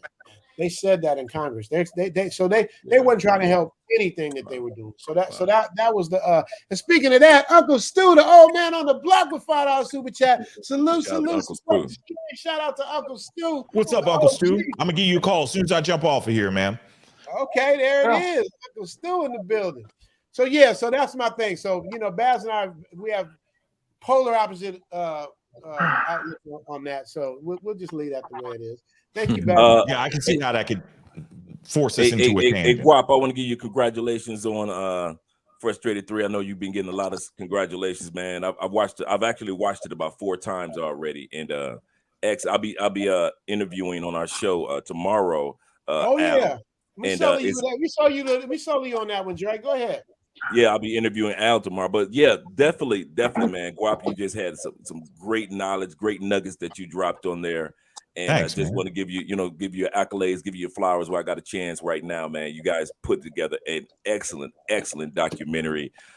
Frustrated 1 was great. Frustrated 2 I ain't got no kids, and I was ready to kill up everything. And it says, if you ever want to get mad, if you just want to just get in, Frustrated 2 will have you just, I can't believe this. Wait, what is it about? Mama's baby, daddy's maybe, Frustrated 2, but that Frustrated 3, when you guys came back and went back to Brazil and showcased some of the things that were still going on, some of the opportunities that are there. And when Guap said, listen, and I've been saying this for a while, women in the States don't realize their global competition. That's one of the things that I remember that you somewhat mentioned, that the women, they just don't get it. They just don't see it. They've been programmed so much in the States to think that I'm the one, we're the only ones in the world, we're number one, and come to find out that a lot of that's not true. I was just looking at read an article 2 days ago that I'm going to be doing a video on, saying that the United States ranks #1 in the world for the worst place to raise a child. Wow. And also, I just put up an article yesterday that they just wrote on August 5th that if it's official, it takes $300,000, almost $12.5 thousand a year to raise a child in the United States now. They said by 2033, it'll cost $25,000 a year to raise a child, and the average child in the United States, just one child right now in the United States, is $300,000 to raise that child from birth to the age 17. That doesn't include college. That doesn't include everything else. Daddy, I need a car. None of that. That's just basic needs that a child receives. $300,000 in the United States. So, yeah, man, you know you're breaking my heart over here, man. LeBay done tricked me with her Colombian voodoo when I got a kid coming. Birth about to take place. I'm happy for you. Enjoy your $300,000. Yeah, I'm gonna have to go live and start an OnlyFans or something, boys. I can do something. That's why I decided not to have kids. That's why I decided not to have kids. Damn, that's crazy. So Corinne was asking Guap. First, I got to give Guap his props real quick, and then Guap, I need you to answer this for Corinne, but let me give you your props. Sure. So I watched Frustrated 3, and El Guapo, hands down, has the best bites, Dre, I tell you, in the whole movie. Now, your quote that you gave, Dre, was a good one, but Guap did another one when he compared a windshield and a rear view mirror, and he said you got a windshield that takes up the whole thing, and you have a rear view mirror that takes 5% of the rear view mirror, and if you stay looking back in that rear view mirror, you're gonna crash. And that was a cold. He has so many good sound bites. Wow. At least 3 or 4 just ringers every time. It was almost like we were waiting. The other guys were good too, but I was waiting for the voice to come on and say something. You know what I mean? Because he breaks it down in the layman's terms, and it was just dope. I don't know if you guys seen it, but you guys definitely go see Frustrated 3. Yes. Alex did an amazing job. I was trying to get him on today, but he's on his way somewhere. I think he's gonna come on next week. So we'll have another party, you guys, and we're welcome to all come back for that. But that's what it is. So Guap, can you explain to Corinne what Frustrated 1, 2, and 3 is about real quick? Please. Sure. Corinne, you're not familiar at all? No. Okay. Never heard anything about it, so. Got it. All right. I'll do my absolute best. So Frustrated 1 was talking about the black man's options. And Al Grease was kind of a visionary with this. He told the story at the premiere. We did the movie premiere for Frustrated 3 up in Midtown Manhattan like 2 weeks ago. And he told the story about how it came about. He took his first trip to Brazil, and then shortly thereafter, Essence did an article about black men traveling to Brazil. And it was not fair and definitely was not flattering. And Grease was like, that's complete BS. I just went there. It's nothing like that. And somebody encouraged him to make a film about it. And he was a filmmaker. He was like, bump it, I'll do it. And he talks about guerrilla filming, no permits, nothing, going down there, filming at different locations, getting with restaurant owners and stuff like that. And he interviewed quite a few gentlemen that were down there that had traveled to Brazil. And then he interviewed some of the veterans down there. He interviewed some of the ladies down there. And then he interviewed some of the women here. And so it really was an eye-opener to people. I know that I shared the video with a lot of people, even though I'd already been going to Brazil for about 3-4 years when that came out. But the problem that he had is that people bootlegged this stuff. They ripped it, put it on YouTube. This is way before YouTube really had the checks for the copyright and stuff. But it is a very, very good movie. The second movie is about the child support system and how frustrated black men are in the United States when it comes to child support. And as Andre said, listen, that thing was, it'll make you feel some kind of way, you know. And it's sad that we could even have a deterrent. Our government is set up in a way that it would deter us from propagating and continuing the species. But if you watch that movie, you might be like, man, I just heard you say that's why you don't have any kids, you know. Frustrated 3 is a revisiting, and it talks more about who's the man. It talks about the turn in masculinity when it comes to our women. I'm going to say this, and I wanted the movie to be out for a while, but having watched Frustrated 1 and 3, one of the things that really blew me away in that 12-year difference, and I hope Al Grease doesn't cuss me out for saying this, but I'm going to say it. At least the women that did not agree in Frustrated 1 had all their real hair. 12 years later, and I'm keeping it real. Every single woman in that movie that was our color was not wearing her real hair.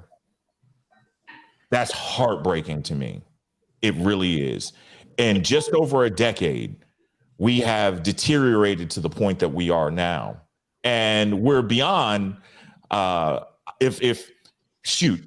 was Al, I wouldn't even call my next movie Frustrated. I would call it Indifference, because men are starting to become indifferent. We've talked for as long as we have, and the world has gotten so much smaller. I can remember when I first started going to Brazil in 2006, it was a big deal for a girl to have a cell phone down there. Now everybody's got a cell phone, and everybody's got WhatsApp, and everybody's got internet. The world is too small.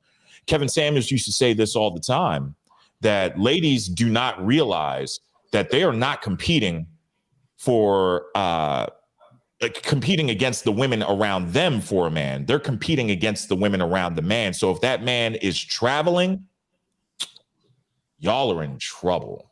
Not y'all. I'm not saying you, Corinne, but I'm married. I'm good, but I understand what you're saying. But like to go back to your point, like what I find, especially among women here in the U.S., I feel like the biggest issue women have is that they are constantly falling into societal standards of beauty. Like he said about like wearing, not wearing their real hair. Women don't love themselves anymore. Women. I said that and I almost got canceled.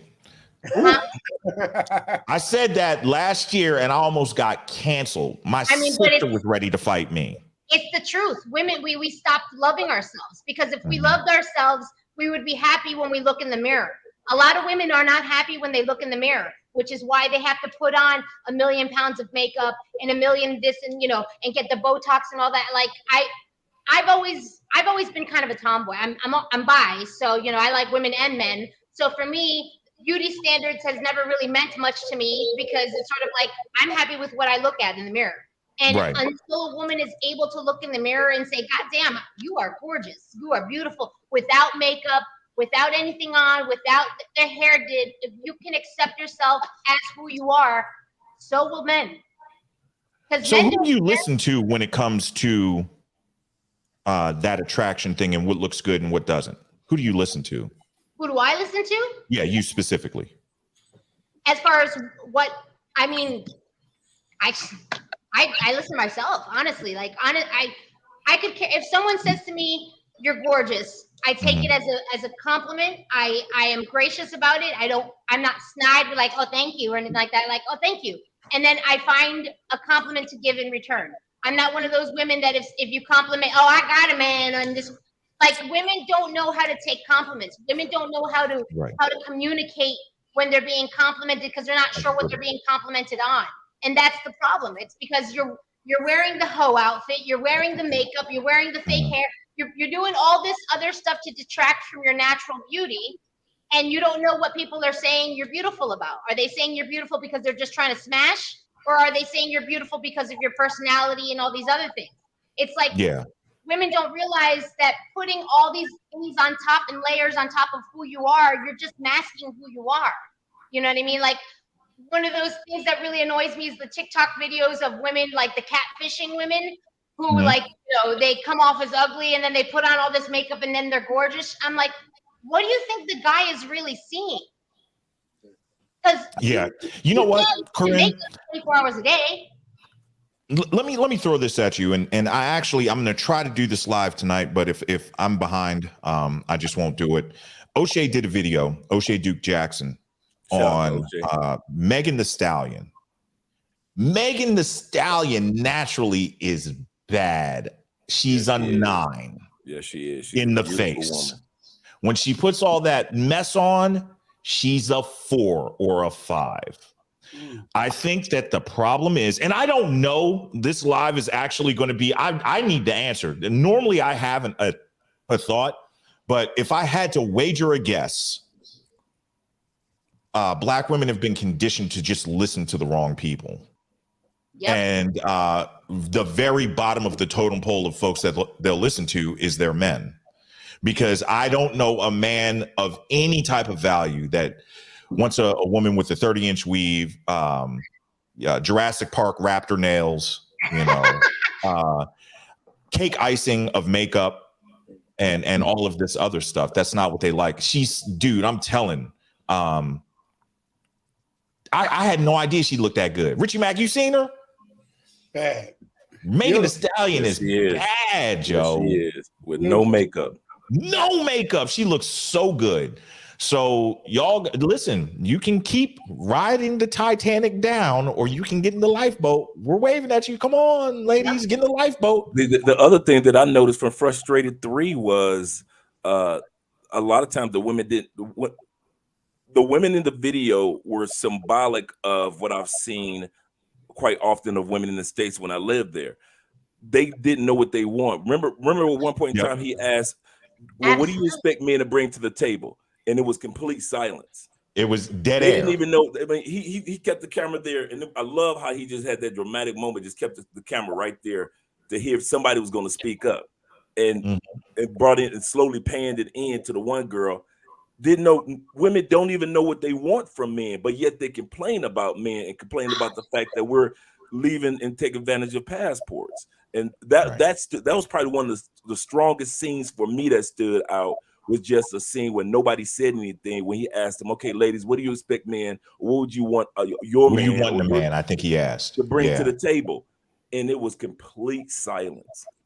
Yeah, I think a lot of women in the States are under this old assumption, like here's the thing that bothers me, especially about women in the Western world or nowadays.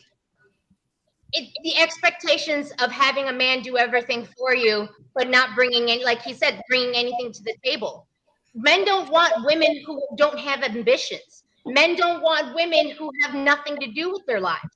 Like, what man wants to be with a woman who's just going to sit around and do absolutely nothing and not contribute not only to her own life, but to contribute to the relationship and to help support him as well? You know, if women are all about equality, want to be all about equality, then you have to act like an equal and bring the same shit to the table that he's bringing. Because if you're not bringing anything to the table, then what do you expect him to take care of you for? Like, you know, it's a matter of taking care of each other. Women have this insane expectation that, oh, if I look good and I you know, dress up well and whatnot, that he's gonna take me out and buy me a Birkin. Well, are you worth a Birkin? Are you worth a Birkin? What are you showing me that's worth a Birkin? Have you decided to start your own business? Have you done anything to show that you're worth $20,000 bag? No, you haven't. Can I level set you, Corinne? Huh? Men with means don't care about that. We don't.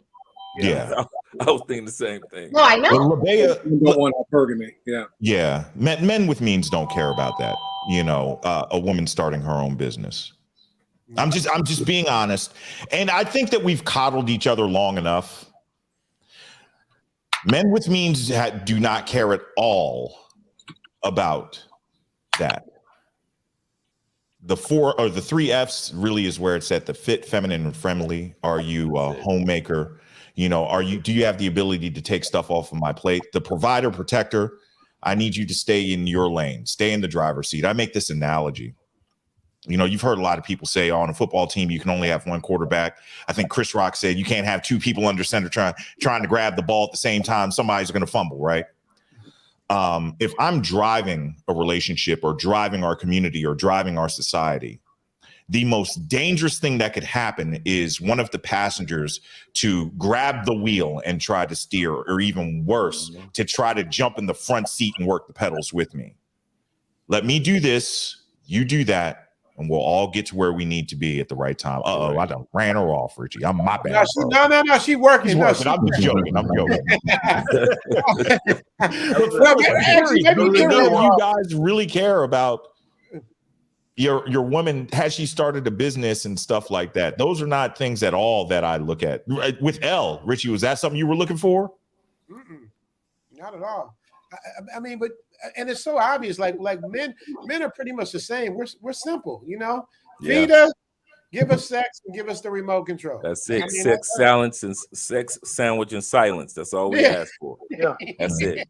Yeah, you know what I mean. But it's so simple to them that they make it complicated. Like, you know what I mean. No, it has to be more. Has to be more to it. It has to be more to it. It can't be that simple.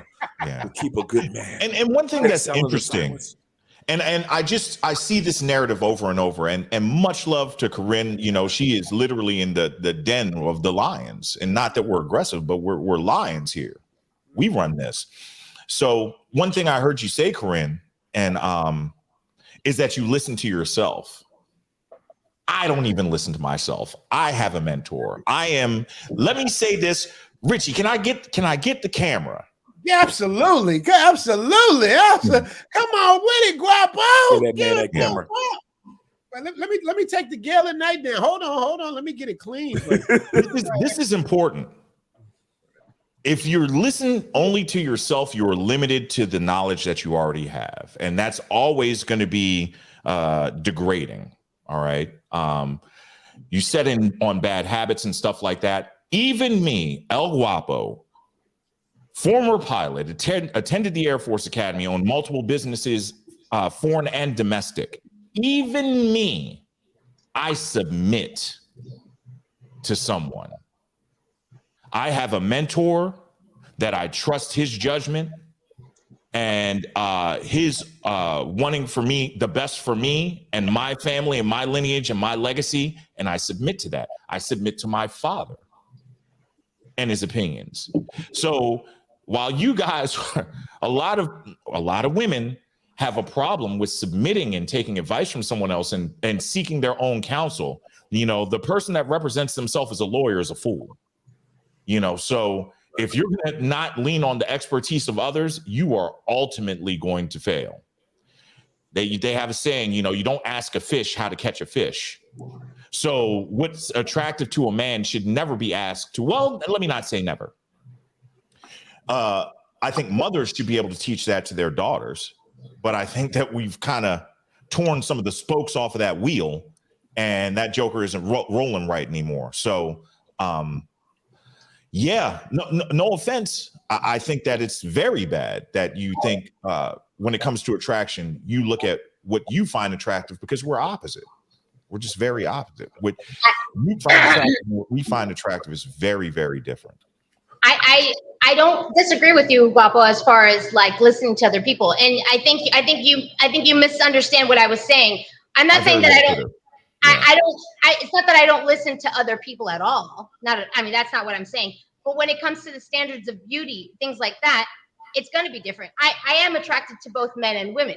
So with that being said, my ideal of what I find attractive, versus what men find attractive, I would say are along the same lines. I'm not one of those people who will subscribe to saying that, and like I'm going to get some crap for this. I know I'm probably going to get canceled, but I'm not going to be the one to say that Lizzo's gorgeous. Uh-oh. I'm sorry, I said it. And I'll tell you why I said it, okay? Because I've been 210 pounds. Richie can tell you. He's watched me lose the weight over the past 5 months, okay?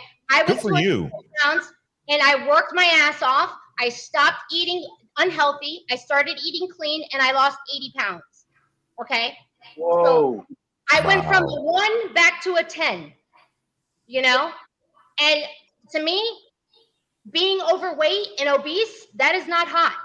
I will never call a woman who's 300 to 400 pounds gorgeous, because she's not. She's unhealthy and she's on the verge of getting diabetes. I think it's disheartening that we are pushing this agenda that, we are supposed to be body positivity about everything. No, there's a certain point where your health matters. There's a certain point when you're 400 pounds and you're scarfing down an entire bucket of KFC. You're not going to live to see 50. So to me, that's I'm not one of those women. I'm not going to be like that. I do listen to other people. I do listen to other men. Both my parents died before I finished high school, so that's why I'm a little bit more independent than most women. Like I've been on my own for a long time. So my mentors have come from men in stand-up comedy, from the other men that have helped me pursue different parts of my career. So I've kind of always been in the boys club, so my rationality and stuff tends to be a little bit more on the guys' side of things versus the girls, because I understand, you know what I'm saying? Like I don't like indecisiveness, like how you were saying, when a guy asks a woman, what do you bring to the table? Every woman should be able to answer what it is you bring to the table in a relationship. If you've been with someone for longer than a year and they ask you, what do you bring to the table? You better have an answer on deck. Because if you don't, that relationship's not going to last. It's not. Can I throw something at you real fast, Corinne? Of course. And I'm going to say this because I do believe in giving flowers when they're due. And I don't give men flowers, but I will give a lady a flower. Kudos to you for rocking your real hair. I'm a firm believer. Listen, do whatever you want to your hair as long as it's your hair. That in and of itself puts you above over 50% of the women that are here. It's true. It's true. Yeah. The guys will take a woman with her short natural hair over the 30-inch weave or the 50-inch box braids any day of the week. So kudos to you for that. I'm not hitting on you or anything like that. I'm just telling you, thank you at least for that. And thank you, the fellow women in the United States for setting the bar so low. But yeah. Shout out to Gail too. I love Gail's hair. Gail's amazing. Yeah. Gail's hair does something to me. Rich, you're muted, sir. Yeah, Rich, you're on mute. Yeah, you muted yourself. Muted. That's because I was eating unhealthy, and she was talking about eating unhealthy. I was tearing this up. But I was saying, I was just saying, Gail, that's my YouTube wife. Gail, my YouTube wife. So y'all, be cool on that, player. That's my YouTube wife up in this joint. Yeah. But one of the things that I have noticed also that's taking place in when it comes to social media, a lot more of the women in these foreign countries are going on social media telling their stories. In other words, you can't come out with an Essence article now and have it stick the way that it did back then, because not only are the black men out here in masses when it comes to social media, but also I'm starting to see more Afro-Colombian women that have YouTube channels telling the story. Traditional Colombian women of European descent, such as Andrea, having their own platforms to share the real story. Afro-Brazilians that are having their own YouTube channel now. So now the women are even telling it. The women native to these new countries are telling the story of the truth of when men come down here, what's expected of a woman in their home countries and so forth. So all of this pretending like that men are going down in this only pay for play environments or whatever it may be. Not only are the men showcasing that that's not true, but also the women of these new countries are actually going on social media as well. And that goes to testify to what Guap was saying about, when he went in 2006, it was a few cell phones here and there, but now everybody has one. And now they're starting to use their cell phones as a voice, a global voice, as women in these Brazilian streets to let the women know around the world that, hey, whatever women in the United States think of us, that's not necessarily the truth. Here's the true story about us. Same thing with the women in Mexico. Same thing with women in Colombia. There are women in Thailand that are showcasing, and women in the Philippines that are showcasing, this is our true story about what's going on. And whatever you women in the United States are thinking about us, that is not necessarily the truth. True. Andre, can I ask you a question while you're up there? Uh-huh. So you're in Colombia. What is the young lady's name? Labea watched her before I ever found her. Is it Afro Guaita? Yeah, Maya. Bruh. My girl. Man, listen, I'm a firm believer. I think in 5 years, it's a wrap. It is a wrap. The wheat will be completely separated from the chaff. And you're either going to be a woman that fully embraces her femininity. Soft girl era is going to die, and they're going to be a faction of women that in the United States that are like, yo, y'all can stay back here. I'm getting in the lifeboat. I'm going to learn how. I think there's going to be a huge surge of wife schools, femininity coaches, and stuff like that. But this is just the beginning. You have you guys there in Colombia. You have, I can't say her name right. Afro Guaita. You got Kizzy down here. Yep. You've got another Afro-Colombian sister who's blowing up. She's a dark-skinned sister in Cartagena now. Ace Live promoted her. We did Afro Guaita's first 3 interviews to help promote her channel. So did you really? Yeah. Boy, if I was single, man, I'd be having you introduce me to her. She's tall too, isn't she? Yeah. She used to live in the States for 2 years, and she said, you know what? I miss my own home country. I got my own flag. And she's like, I'm going back home to Colombia. And I thought they all wanted green cards, Andre. I thought they all wanted to come over here, and they were was poor. under contract for 3 years, and she said, I can't do it here. She said, She said, I miss my own country. I miss my own food. I miss my own community. I miss my family. And she said, I'm going back home. Enjoy the United States, but this is not for me. My wife said the same thing too. She's like, nah. That's why we're gonna end up down there. I'm for real. If I don't blame you. I love Labea had not gotten pregnant, we would have been down there in the next 3 years. Yeah, man. We've already looked at land and looked to build a house. Yeah. That's exactly what we're doing right now. It's kind of funny you would say that. We're literally having an appointment Monday to go look at a house because now we're house hunting, and so we're trying to buy a piece of property or buy a house or a condo before we leave to go to Portugal, because we're going to Portugal next year for 4 months, and then after that, 2024, we're moving to Europe. So it's between Portugal and Italy where we're looking to relocate because this is what we did, Guap and guys. Andrea doesn't want to live in the States. I don't want to live in the States. So we were like, okay, where do we go so you can get a second passport and I get a third passport? So we've been, doing research for the last year and a half, and we kind of came across she's got family in certain regions of Italy, Spain, and Portugal. So we're like, okay, let's look in that region. And so we start to see the bang for the buck for living in Portugal. We start seeing the safety. Portugal is always on the top 3 countries to retire in, so forth and so forth. They're saying Portugal is the new California because so many Californians are either going to Mexico or Portugal. And it is the number 1 expat group in Portugal are Brazilians. So if you want to see all you Brazilian women, you want to see all you Brazilian women in Europe, Portugal is the place to be because that's where because of Portuguese, of course, and that's where they're going to relocate the most. I'm not saying that's the only place where Brazilians go to, but that the number 1 expats in Portugal are Brazilians, and so that's what we're looking at. But right now, we're basically just house and land hunting, and so we're at that point. You know, make sure we got our credit up. I got a credit line down here, so I make sure that my credit is A1 down here in Colombia. You know, she being from here, from Cali, she's in, you know, Andrea is a corporate tax accountant, so she's always on top of everything that has to do with numbers. And so all of it is starting to come together. And that's the beauty of what we can have in these other countries. I'm going to say something that I really believe in. Black people historically have always been a migratory people.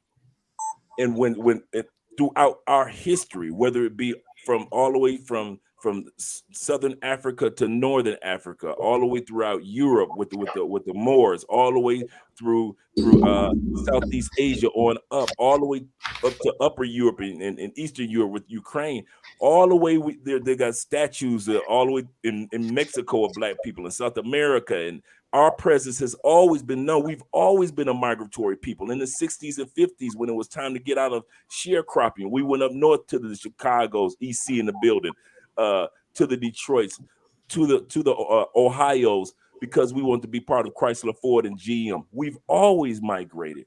And so when Black women try to criticize us for doing something that we have historically always been a part of, the universe has always said it's time for you as a people to migrate to another level.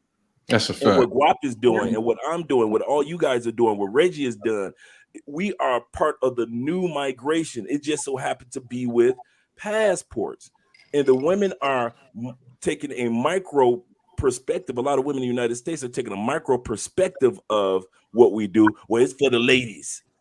You don't see the macro benefits of what we're doing long term. We're all talking about buying property. It's going to be kids that will have our child. I was telling somebody this the other day.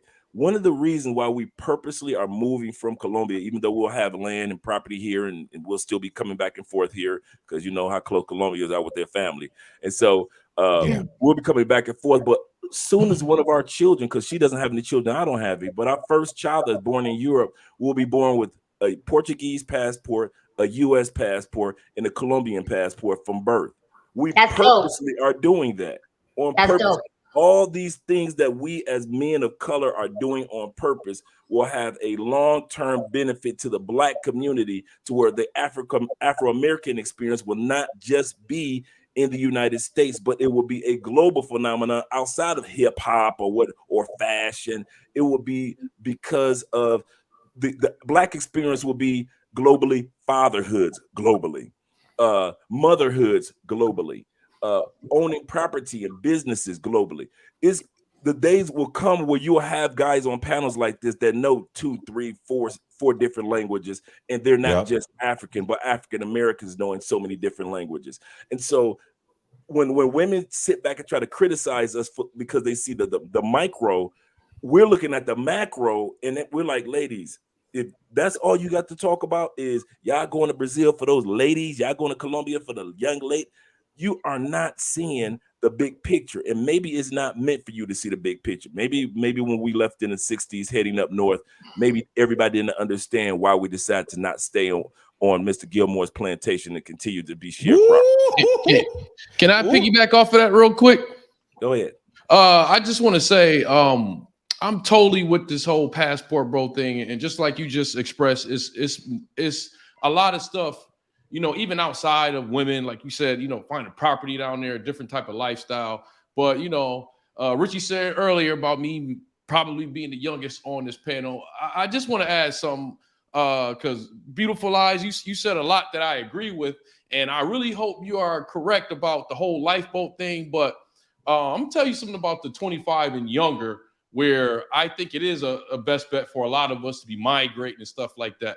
This whole 25 and younger culture, and I'm not even just talking about Black women, but women, period, it's a real attack by the media on gender identification, period. Not just masculinity and femininity. Like you can meet a woman today that's 24, 25. She can look like a woman and talk like a woman, but identify as non-binary. I don't know if you are familiar with the I think her name is Ketanji Jackson, the new Supreme Court judge that they put in there, the Black woman. Right. Yep. She wasn't even allowed to answer what is a woman. Not even allowed to answer it. And the 25 and younger, that's the future of our ladies in this country. So I'm just going to respectfully say, as you know, probably the youngest on the panel, the future ain't that bright with the women in this country, because, you know, with the whole Lizzo thing, they don't even want women to be in shape. Like, you can't tell a woman that she's obese. That's disrespectful. And now we're going to the point where, like, it's disrespectful to define what a woman is. So I think before things become more fixed, it's going to become more broken. And that's just my opinion, you know. Yeah. Here's if I can chime in. Go ahead. If I can chime in, and then I'm going to give a couple minutes, and I do need to roll. Moxie, it is Moxie, correct? Yeah, correct. Okay. Are you familiar with Darwinism, survival of the fittest, the Galapagos Islands, and all that stuff? Charles Darwin. Yeah. Eugenics. They can point and sputter all they want to. Nature is a mug. This pandemic has showed us that. They can go whichever tangential way they want to go, but eventually their kind is going to die off and the strong will survive. Yeah. So don't worry about it. Here's what I would tell you is people don't plan to fail, they fail to plan. As a younger man, put yourself in the position that you have the ability to pick in the most nutrient dense populations and scenarios that you can, which means traveling abroad. Get your money up, focus on your purpose first, then go and pursue a woman, you know. And you will see. You will absolutely see. One thing I've been blessed to never have is a problem with women. You know what I'm saying? There are a ton of good women out here. And I know that sounds like I'm flexing, and I am, but I just never have. You know what I mean? So there are tons of good women in America, but you got to get you right first. My dude, Soul Immortal from Immortal Minds talks about, if you have problems with women in your life, that is a reflection on you. And I believe in men leading the charge, but don't tolerate any BS. And like we know, the opposite of love is not hate, it's indifference. A woman that is raggedy couldn't even get in my circle. Couldn't. Correct. You know what I'm saying? So if you focus on that, dude, you can't, even Jesus couldn't save everybody, bro. So I'm telling you right now, some of these women out here that choose to go down the wrong way, they will be victims of Darwinism. And you keep on, and the lineage lies with you, Moxie. You know what I'm saying? So make sure that you're doing the right thing, and trust and believe that there is a cornucopia of women out here that would love to be involved with you and bear your last name and bear your seed and honor you and respect you, because they understand that respect is how women show men love. I'm telling you. 100%. You said it right there. Let me say this real fast, Richie Mack, because you may have brought me a scotch. I'm in my bag now. There we go. There we go. I just got real fast. Hey, Grant, while you take a sip, I got to tell you, Moxie just got back from Thailand about 3 days ago. So you already know. You already know, bro. You're already gone. Ready now. Yeah, he's prepping. He's prepping. He's going back. That's what that is. Yeah, you said Moxie, a main word. I heard there. This is a fake quote. But I like the quote anyway. I heard Harriet Tubman said, "I saved a lot of slaves. I could have saved a lot more, but they refused to realize they weren't slaves." We can't save everybody, bro. That's a fact. That's a fact. As a former aviator, put your oxygen mask on first before you attempt to help anybody else, and then you can survive in order for others to thrive. That's why. Let me say this real fast about the respect thing, Richie Mack. Listen, anytime a woman talks about what she's looking for in a man is for him to respect her, that's a masculine quality. Men feel love through respect. That's not how women should feel love. But I don't want to spoiler alert you guys. We'll talk about it. But that's not how women should feel love. You should be looking to respect the man, not the other way around. Not that he's going to disrespect you. But when you say respect coming out of your mouth, oh, you're so far off base, ladies. You're so far. Corinne, you look perplexed. Yeah, you see the look. Go deeper. Because like, here's the thing though, because a lot when you say that women don't know love through respect, I think that's part of the problem. I think part of the problem is that we don't respect each other. Men and women don't have equal respect for each other. And that's where, like, because think about it, no woman wants to be cheated on, and that requires respect. If you respect your woman, you're not going to cheat on her.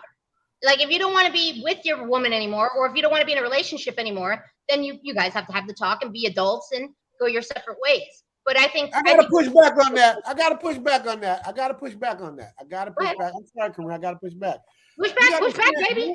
Men and women cheat for two different reasons. It's not natural for one man to be with one woman all of his life. I don't believe that. Oh, I mean, I don't disagree. I don't disagree with you, but at the same time, society puts these roles in your face. You know, society is what teaches us men and women are supposed to get married and have babies and, you know, produce a house and all that whatnot. But as time has progressed, things have changed. Roles have changed. You know, like when Mox was bringing up the, you know, non-binary and all that stuff, all that takes into effect now as to how things have changed and evolved into different areas. Correct. And the thing, That's a correct. That takes you back to passports. Not to cut you off, guys, but that takes you back to passports, Corinne.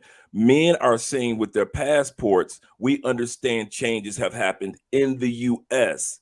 Are you saying as far as going abroad? In the U.S. But Yes. what men are saying with their passports, we are looking for traditional standards, traditional relationships, the traditional way in which 80% of child births were happening in a family dynamic in the past, and we want that again. So when we say change is going on, most of that change is going on in certain countries, like the United States, like UK, like Canada, like New Zealand. There are small pockets in Europe, but for the most part, most of the world is saying we are a traditional planet. The small pockets, the United States, UK, so forth and so forth, are not the majority, even though you may be the norm when it comes to controlling social media, controlling mainstream media. We know that the United States have control in projecting its brand more than anybody else. But when it comes to Black men or any man that's been raised up under the auspices of that branding, we're using our passports to be a part of what the majority of the world is saying. Tradition. So people that are comfortable with non-traditional roles, non-traditional definitions of what a man or a woman is and so forth, have fun with that in the United States. Y'all do y'all thing. In Canada, you do your thing, baby. But as for us men with passports, what we're saying is don't complain when we go and we find ourselves enjoying life under the umbrella of what most of the world is, and that's traditional. But that's not what I was talking about. My point is, let me finish this point real quick, guys. My point is the United States has yet to acknowledge the mindset and the behavior of the United States is not the majority. It's the minority. Yeah. Absolutely. But the only thing I was talking about was the only thing I was talking about was the respect thing. Because I don't agree with that as far as that women don't know love through respect, because respect also qualifies in the sense where if a man hits a woman in a relationship because she said something off brand. Why do women always swing the pendulum to the extreme? Why do y'all always do that? Y'all I recognize the swinging of the pendulum all the time. Hold on, Y'all wait. always swing it. I'm using it. What if he fell in love with you? I know a girl that's 300 pounds and she's in a happy marriage. Y'all always swing the pendulum. No, wait, to the listen. extreme. I'm using it as an example, just for the topic of respect. That's all I'm talking about. If a man doesn't have respect for a woman, the relationship's never going to last, no matter how much she loves him, no matter how much she gives him. But Guap didn't say that. He said that men, one of the ways a woman communicates. We talk about the ways of communicating love. He didn't say that men don't respect. He said just one of the ways that that men are accustomed to receiving communication of love is the term respect, by way of respect. Women aren't oftentimes all people want respect, but women, by way of communicating love, aren't looking for men. I want this, I want that, and I want him to respect me. Most women around the world aren't using that word respect, even though as human beings we all want respect. But what Guap was basically saying is the expression or the language of love. Respect is one of the tools that men are accustomed to wanting. Not a woman say he respect me, but he doesn't pay any bills. He respect me, but he doesn't have any money. He doesn't want to help raise the kids, but he respect. So what he was saying is that men are if you're gonna have a man correct me if I'm wrong, Guap. If you're going to be in love with a man in any part of the world, one of your tools in your toolbox to love a man is respect. It's not often used or a part of the makeup of the toolbox when it comes to what a woman says that she wants. She may want communication. She may want support. She may want protection. She may want provision. We men know that once we open up our toolbox, we know provision is one of the things women say they want. They want security. That's another tool. But it's not as often said among women, and correct me if I'm wrong, Corinne, that women say, oh yeah, by the way, in your toolbox, it needs to be respect. That's almost a given globally as far as human beings respecting each other, but it's not a tool of love as much as it is with men. Am I correct? Or as much as a prerequisite, as you would say, more or less. Yeah, it's just So I would ask this, Corinne, how does a man respect a woman? That's a good question. How does a man respect a woman? I'm just going based off of myself, or as far as personal experience. Respect is, if she's talking, he lets her finish. If if she's doing something, he doesn't interrupt her. I'm not exactly sure what kind of examples you want as far as respect goes, but I mean, it goes both ways. It's given as it's dealt. So I'm with you. And will you allow me to lead you in this moment? Sure. Okay.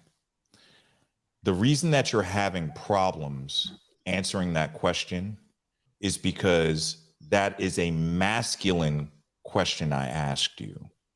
And as a woman that I believe, I don't know you, that operates more in her feminine energy, maybe I'm wrong. I know you said you're bi, but maybe I'm wrong. But nature's a mug. I could be wrong. I could be wrong. But I'm a dude with tits. Give me a little grace. Give me a little grace, Corinne.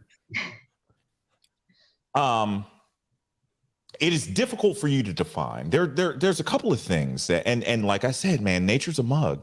The pandemic showed us. Men need to be needed. Women need to be wanted and desired. There's a whole different thing that's going on between the two genders. Or, oh my gosh, I got in trouble, Richie. No, however many there are, right? Respect. If you cannot show a man that you respect him, he will never, I don't care if you're his mother, believe that you love him. Men. What's your definition of respect, if you don't mind me asking? Allow me to finish, and I will answer your question. Fair enough? Okay. So men can show a woman love in instances where they may go and do something that may seem at surface value like it is disrespectful. Let me tell you something. I've yelled at my mother before, and I love my mother to death. I can remember going with my mother, my former stepfather, and myself. And we were going to a shopping center. I was in the car with my mother, and my stepfather went in the store. I think I was maybe 20, 21, and somebody came and beat on the back of the car. And I jumped up out of the car. It was a dude that did it. And I jumped out of the car. I was like, hey, man, what the hell is wrong with you? And he puffed up. And this is young El Guapo, military El Guapo. And my mother had the nerve to get out of the car. And she's like, El Guapo, get in the car. I said, Mom, get your ass back in the car right now. And let me tell you why I did that. Because my number one mission in my life is to protect the women that I care about. Was I disrespectful to her in that moment? Possibly. But I absolutely showed her through my masculine imperative that I loved her by protecting her. And these are the things that women don't quite understand. So, and guess what she did? She got her ass back in the car and locked the door. Right. And she showed me love back by, in that very singular moment, being subordinate and allowing me to protect her. That's what I'm talking about. That's it right there. So, and I see Jeffrey Richards said, it wasn't nice how you said that to her. I'm going to tell you right now, when it comes to me protecting the people under the umbrella of my protection, I don't give a fuck how you feel. Excuse me for cussing, Richie. I don't care. I don't give a damn how you feel in that moment. Shut up and let me do my job. Facts. But different men operate on different levels, and maybe all men don't operate like that. But I think Labea feels very comfortable knowing that I will protect her like that. I believe my daughters feel very comfortable knowing that I will protect them like that. And I know my mother does. So, Richie, I got to jump off, brother. Well, I mean, it's the El Guapo show. I mean, if you leave, we might as well all leave. Shit. No, don't do that. Don't do that. I'm sorry. You're gonna no, I love, man. I welcome all of this, man. This is awesome. I love it. I didn't get to read my super chats, but wow, it was awesome.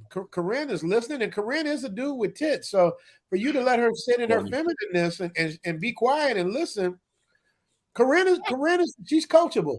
Yeah, that's beautiful. I can play both sides. You know, I'm kind of like the devil's advocate. You know, it's sort of like I don't necessarily let everyone tell me exactly what's up, but when you make valid points, I will shut down and I will listen, because sometimes there are things that I don't necessarily, you know, put two and two together. So sometimes I have to learn too, you know, and that's the big thing too, as far as being a woman who's willing to admit that she's not right all the time. And I don't have the need to be right all the time, but I do sometimes feel like I need to challenge things to make sure that I'm understanding where they're coming from. Right. Checks and balances. Absolutely. That's right. Well, we can't hold you, coach. I mean, go out much longer. I'm gonna read these quick super chats. DJ B Fit says 120 in Birch, across the street from the Hawthorne Mall, right near where I grew up. That's my hometown right there. I know exactly where he is. A bunch of car for sale spots too. I need the coach. Coach, can you read this for me? You gonna tell me to read without my glasses on? Is that what you said? Oh, yeah, coach with those Colombian pesos, baby. That's for me. That's how blind I am. I ain't recognize my own super chat. He said the death rattle. He's absolutely correct. He said it's the death rattle for women and the modern woman with their minor mindset. And I love what WAP said in regards, and I say this often, that there are some really, really good women in the United States. We are not stereotyping and saying that you can't find a good woman that will be on your team for L. We're not saying that at all. What we are saying is that, you know, men are now realizing that they have options, and the options, and ladies do too. And all of our options are global now. It's a smaller world than what it was. And so people are taking advantage of it. Hey, Dre, I just want to add something, because you said something earlier that I 100% agree with about the respect and about men still wanting the traditional factor. You know, me, myself, my mirror works. I'm a very attractive man. I get them all different colors. But once again, what I was saying earlier is that the dating scene is being changed. I do believe in the Darwinism that you know, some women that's gonna get it and go the opposite direction. But once again, they're really attacking the gender identity. I'm just gonna add this. You know, I make over $150,000 a year. I stay in New York City. I got a luxury building with a doorman. I went out maybe a couple months ago, beautiful black woman with dreads such as myself. She came to my apartment. Y'all know this whole hypergamy thing, right? And this is crazy to me, but she's just an example of what I was saying. She came to my apartment. We had fun or whatever. She said, you know what? Afterwards, she said, I don't know if I feel comfortable dating you long term because you have much more than what I have. And you can always use that as a point of control. Now, that's what I'm talking about as far as, I know some of you guys are married and stuff like that, but I'm telling y'all, the modern day dating scene is changing extremely. And a lot of it is attack on the media, and a lot of it is the respect part is being pulled out. And even the hypergamy is changing. I had a woman tell me I make too much. I can use that as control on her, So that's why I was very interested in going to Thailand. I saw it was a lot of traditional situations over there. But I just want y'all to know that just realize that 25 and younger, which is the future of our country as far as with dating, a lot of them are being turned out by the media and, these crazy premises that they're pulling out there. That's just what I wanted to put out there. Well, I'm going to say this real quick, man. Speaking of options in America, we have Gail at night. Hey, what's up, Gail? Hey. Gail, say something. I love that Southern accent. Say something for me. Yeah. I don't know why I'm nervous all of a sudden. What you nervous about, Gail? I know I'm at home. I wanted to comment on the last conversation you were having, Aguapo, regarding respect. And just a statement that came to mind that I wish that we were, as women, would stop operating in fear. And the first thing that come to mind is is a man cheating. And my definition of cheating is not the same I see as many women here in the States. Like, how do you know he's cheating? Are you going through his phone? He's spending more money on her than you? I mean, okay, how do you know that's someone else? This is what I'm saying. We find this out by doing what? Being insecure, snooping. Like, where do you find this extra time to find something like he's cheating? Like the operating out of fear part is where we should stop doing and resorting to as a problem in the relationship. What I expect is don't be sloppy. I don't put cheating as I don't put it on my mind. You need to get busy if you got time to think about what he out there doing other than working and bringing home the bacon. When bills are not being paid and he's not treating you right and you start missing stuff, then you have a concern. But don't go snooping and don't always bring up cheating. Cheating to me is our bills aren't getting paid. You promised to take care of me and the children we may have. And you're slacking up on that. Now I'm concerned. That's cheating to me. Outside of that, I mean, I'm not going to know if you treat me right. You're not treating me any differently. Bills are being paid. I'm being taken care of. Our kids are being taken care of. Outside of that, I don't have a reason to be out here looking around and trying to find out what you're doing. Facts. Find something to do. Get busy. Occupy yourself. Like if you're a wife or a woman with a man, you have too much to do to be trying to, be keeping tabs on your man. Stop. What they call them? They call it what do they say? They call it policing his penis. So, that's all I had. Just don't be sloppy with it. Don't be bringing home stuff, bringing home extra outside kids. Everything else is just, it's just really a waste. You're really wasting time with that. So just be happy. That's all I have. I agree. You know what they say, Gail? You know what they say? Women are better than the FBI. But like what she said is 100% true, is that a lot of women act out of insecurity, low self-esteem, no confidence. So when you have all these issues already going on, you're already making up a problem without there being one. You're already assuming and making assumptions that he's doing shit behind your back without there being any evidence of it. So I 100% agree with that. Like, for example, between me and my husband, I don't go through his phone. I don't go through his shit. He doesn't go through mine. He's still friends with his exes. I don't have a problem with that. I'm friends with mine. the problem is that if you don't have trust for one another, 100% trust. If you're in a relationship or you get married and you don't have trust for that man, then there's something going on with you. It's not his fault. It's not his fault. He didn't do anything to you. You married him. There was something that you wanted to be with him about. So if it wasn't to have a life together and have children and all those other things, but you're concerned about what he's doing when he's not with you, you're the one with the problem. And the coldest part, except that part about being. Oh, I'm sorry. Go ahead, Gail. Go ahead. I don't do the friends with my exes though. I don't. We're and not saying I have anything against my exes, but I don't do the friends with my exes. That's just me. Once it's over, it's over. That's what you're trying to tell me. Right. Nothing against them. You know what I'm. Nothing against any of. You know what I'm saying. But I don't. You're not gonna be calling me. We didn't have anything to talk about. If you're friends with me, you're friends with my husband as well. Absolutely. Absolutely. That's how I operate. But that to each his own. Yeah, I was just gonna say, imagine how much energy it takes to do all that spying and looking and finding and what's this and who's that and investigation. If you took that same energy and put it towards your relationship, you would be in a harmonious relationship. Yeah. So that's the part. Oh, I'm sorry. I was on mute. Go on and talk. We love your accent. Go on, get it in. Well, that's why we need to always be in competition. It's like you got the man, don't stop competing.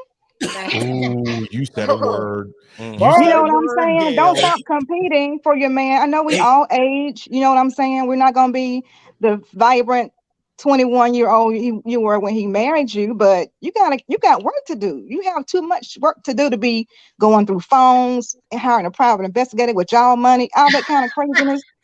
Come on, just that's some petty shit right there. Girl, get you a nap. Go get you a pedicure, and manicure, honey. Get that nice little new piece of lingerie. Go get you a nice massage. Listen. That's it. Ooh, talk to him, Gail. Talk to him. Listening, Gail. Gail said, "Get a nice piece of lingerie." Okay, Gail. Yeah, do something, And if he does do something outside of the house, that means something wrong with you, though. But even if you know what I'm saying, it's not just love you. But if you can't tell me you love you if you're not taking care of you. Right. Absolutely. Yeah, it's more than taking care of. Let me say this real fast, and I'm a big fan of Corey Holcomb. I know this is probably not the best thing to say. Ooh. Oh yeah, that's a man right there. Man right there, Corey. Yo, 5150 show. Yo, 5150 Nation. That's his YouTube show. Mm-hmm. Corey talks about he hates the women he cheats with. That's so real when it comes to men. Yo, we don't like them. We come home to you. We can't wait to get away from that broad. I'm telling you. A whole different. Look, ladies, if a man steps out and you happen to find out, he shouldn't have gotten caught and all that stuff. And I'm not saying I operate that way. I don't want y'all clipping it up and being like, oh, well, no. I'll take you out of solo, girl. I'll take you out the solo. The solo cam. Yeah. What I'm gonna say is this. Is that most of we don't want to be around them, bro. We love you. We come home to you. We want to be around you and all that stuff. If you see the resources going in another direction, that's when you got a problem. Exactly. That's when you got a problem. That girl's got a hold of him. I'm just letting you know. Right. But if you just come home and you might find a little lipstick here or a little something else there, hey, it is what it is. And for a woman, it's the exact opposite. A woman is lacking something. She needs that. A woman will leave her man for the other man. Men won't do that. That's the difference. The mentality, the emotion is different. Everything is different, and they try to make it the same and sum it up as the same, and you can't. It's two different mentalities. True. Yo, LeBear just sent me LeBear's watching. She just sent me a text. Listen to this. Wow, Mama Gabby, who's my soon-to-be mother-in-law, her mother, told us about it. Gail and Richie Mack say what my mom told her sister and I. Bars. That's what the Colombian women are doing, y'all. Hey, you tell it. Wow. Hey, that's exactly what Andre said. She wanted me to say it. Yeah. You see? Yeah. You see? Yeah. You can't make this shit up. Did we plan this, Guap? Did I say, hey, Guap, I'm going to be talking to Kai Jackson? I didn't even expect to be on here. That's what I'm saying. It's like 4 hours, 29 minutes. You know what I'm saying? I know, man. I got to shut this thing down in a minute, man. Been great. love the energy, man. I love what's going on. Let me let old man Stu live for a minute. Uncle Stu said the old man on the block, $10 says, salute. I need an interview with you, Richie. Wow. I thought Stu was the lead guy. I'm gonna drop a video about traveling as well. I have no dog in the fight. I traveled overseas 3 times and loved it. There you go. It's hard not to. Huh? It's hard not to. Wait a minute. The Black Jesse Jackson. Coach Commission, $10. Yeah. Coach Commission, Ted, he told his boy, hey, man, I'm a psychologist, but he can get this work. That's what he said. That's exactly what coaches say. For your mind. Kevin, I was on that show last week. I told you I was just listening. Oh, right. God, you heard him say that. That was a guap. That was one of them old school expressions like you were talking about with your mom. Man said if he talks slick with me and put his hands on me, he gonna get this work. Yeah. Can I say something real fast? Yo, Kosher is I'm 6'2", 240. Okay. I'm a little overweight right now. 6'2", 240. And I'm pretty strong. Kosher's like 6'6". I saw him in New York. He was there for the premiere. I got big. Look at how big my hands are. Wait, solo cam. Wait, solo cam. Yeah, I got big hands. Kosher's hands are like this, yo. Kosher went to shake my hand, and you know you don't want to back off as a man. I'm not a weak dude. Right. Kosher's a big dude, Joe. He's a big guy. You don't want it with Kosher clinician. He towers over me. Wow. So he's taller than Kevin Samuels was. Yeah. Wow. Kevin was 6'4", right? Yeah. Kevin Samuels was like 6'4", 6'5". Kosher's like 6'6", 6'7". Wow. He's huge and solid. Yeah. Yeah, we'll be going on tonight. I'll be on Coach's channel tonight. We're going to be discussing passports and pearls. You know how the Bible says, do not cast your pearls to dogs. To swine. To the swine. Yeah. Thank you. To the swine. And we're not saying that women are swine, but we're using it as an analogy of being wise with your time, your money, and your energy. And just, you know, sometimes guys have to realize that, see what's out there, explore what's out there other than.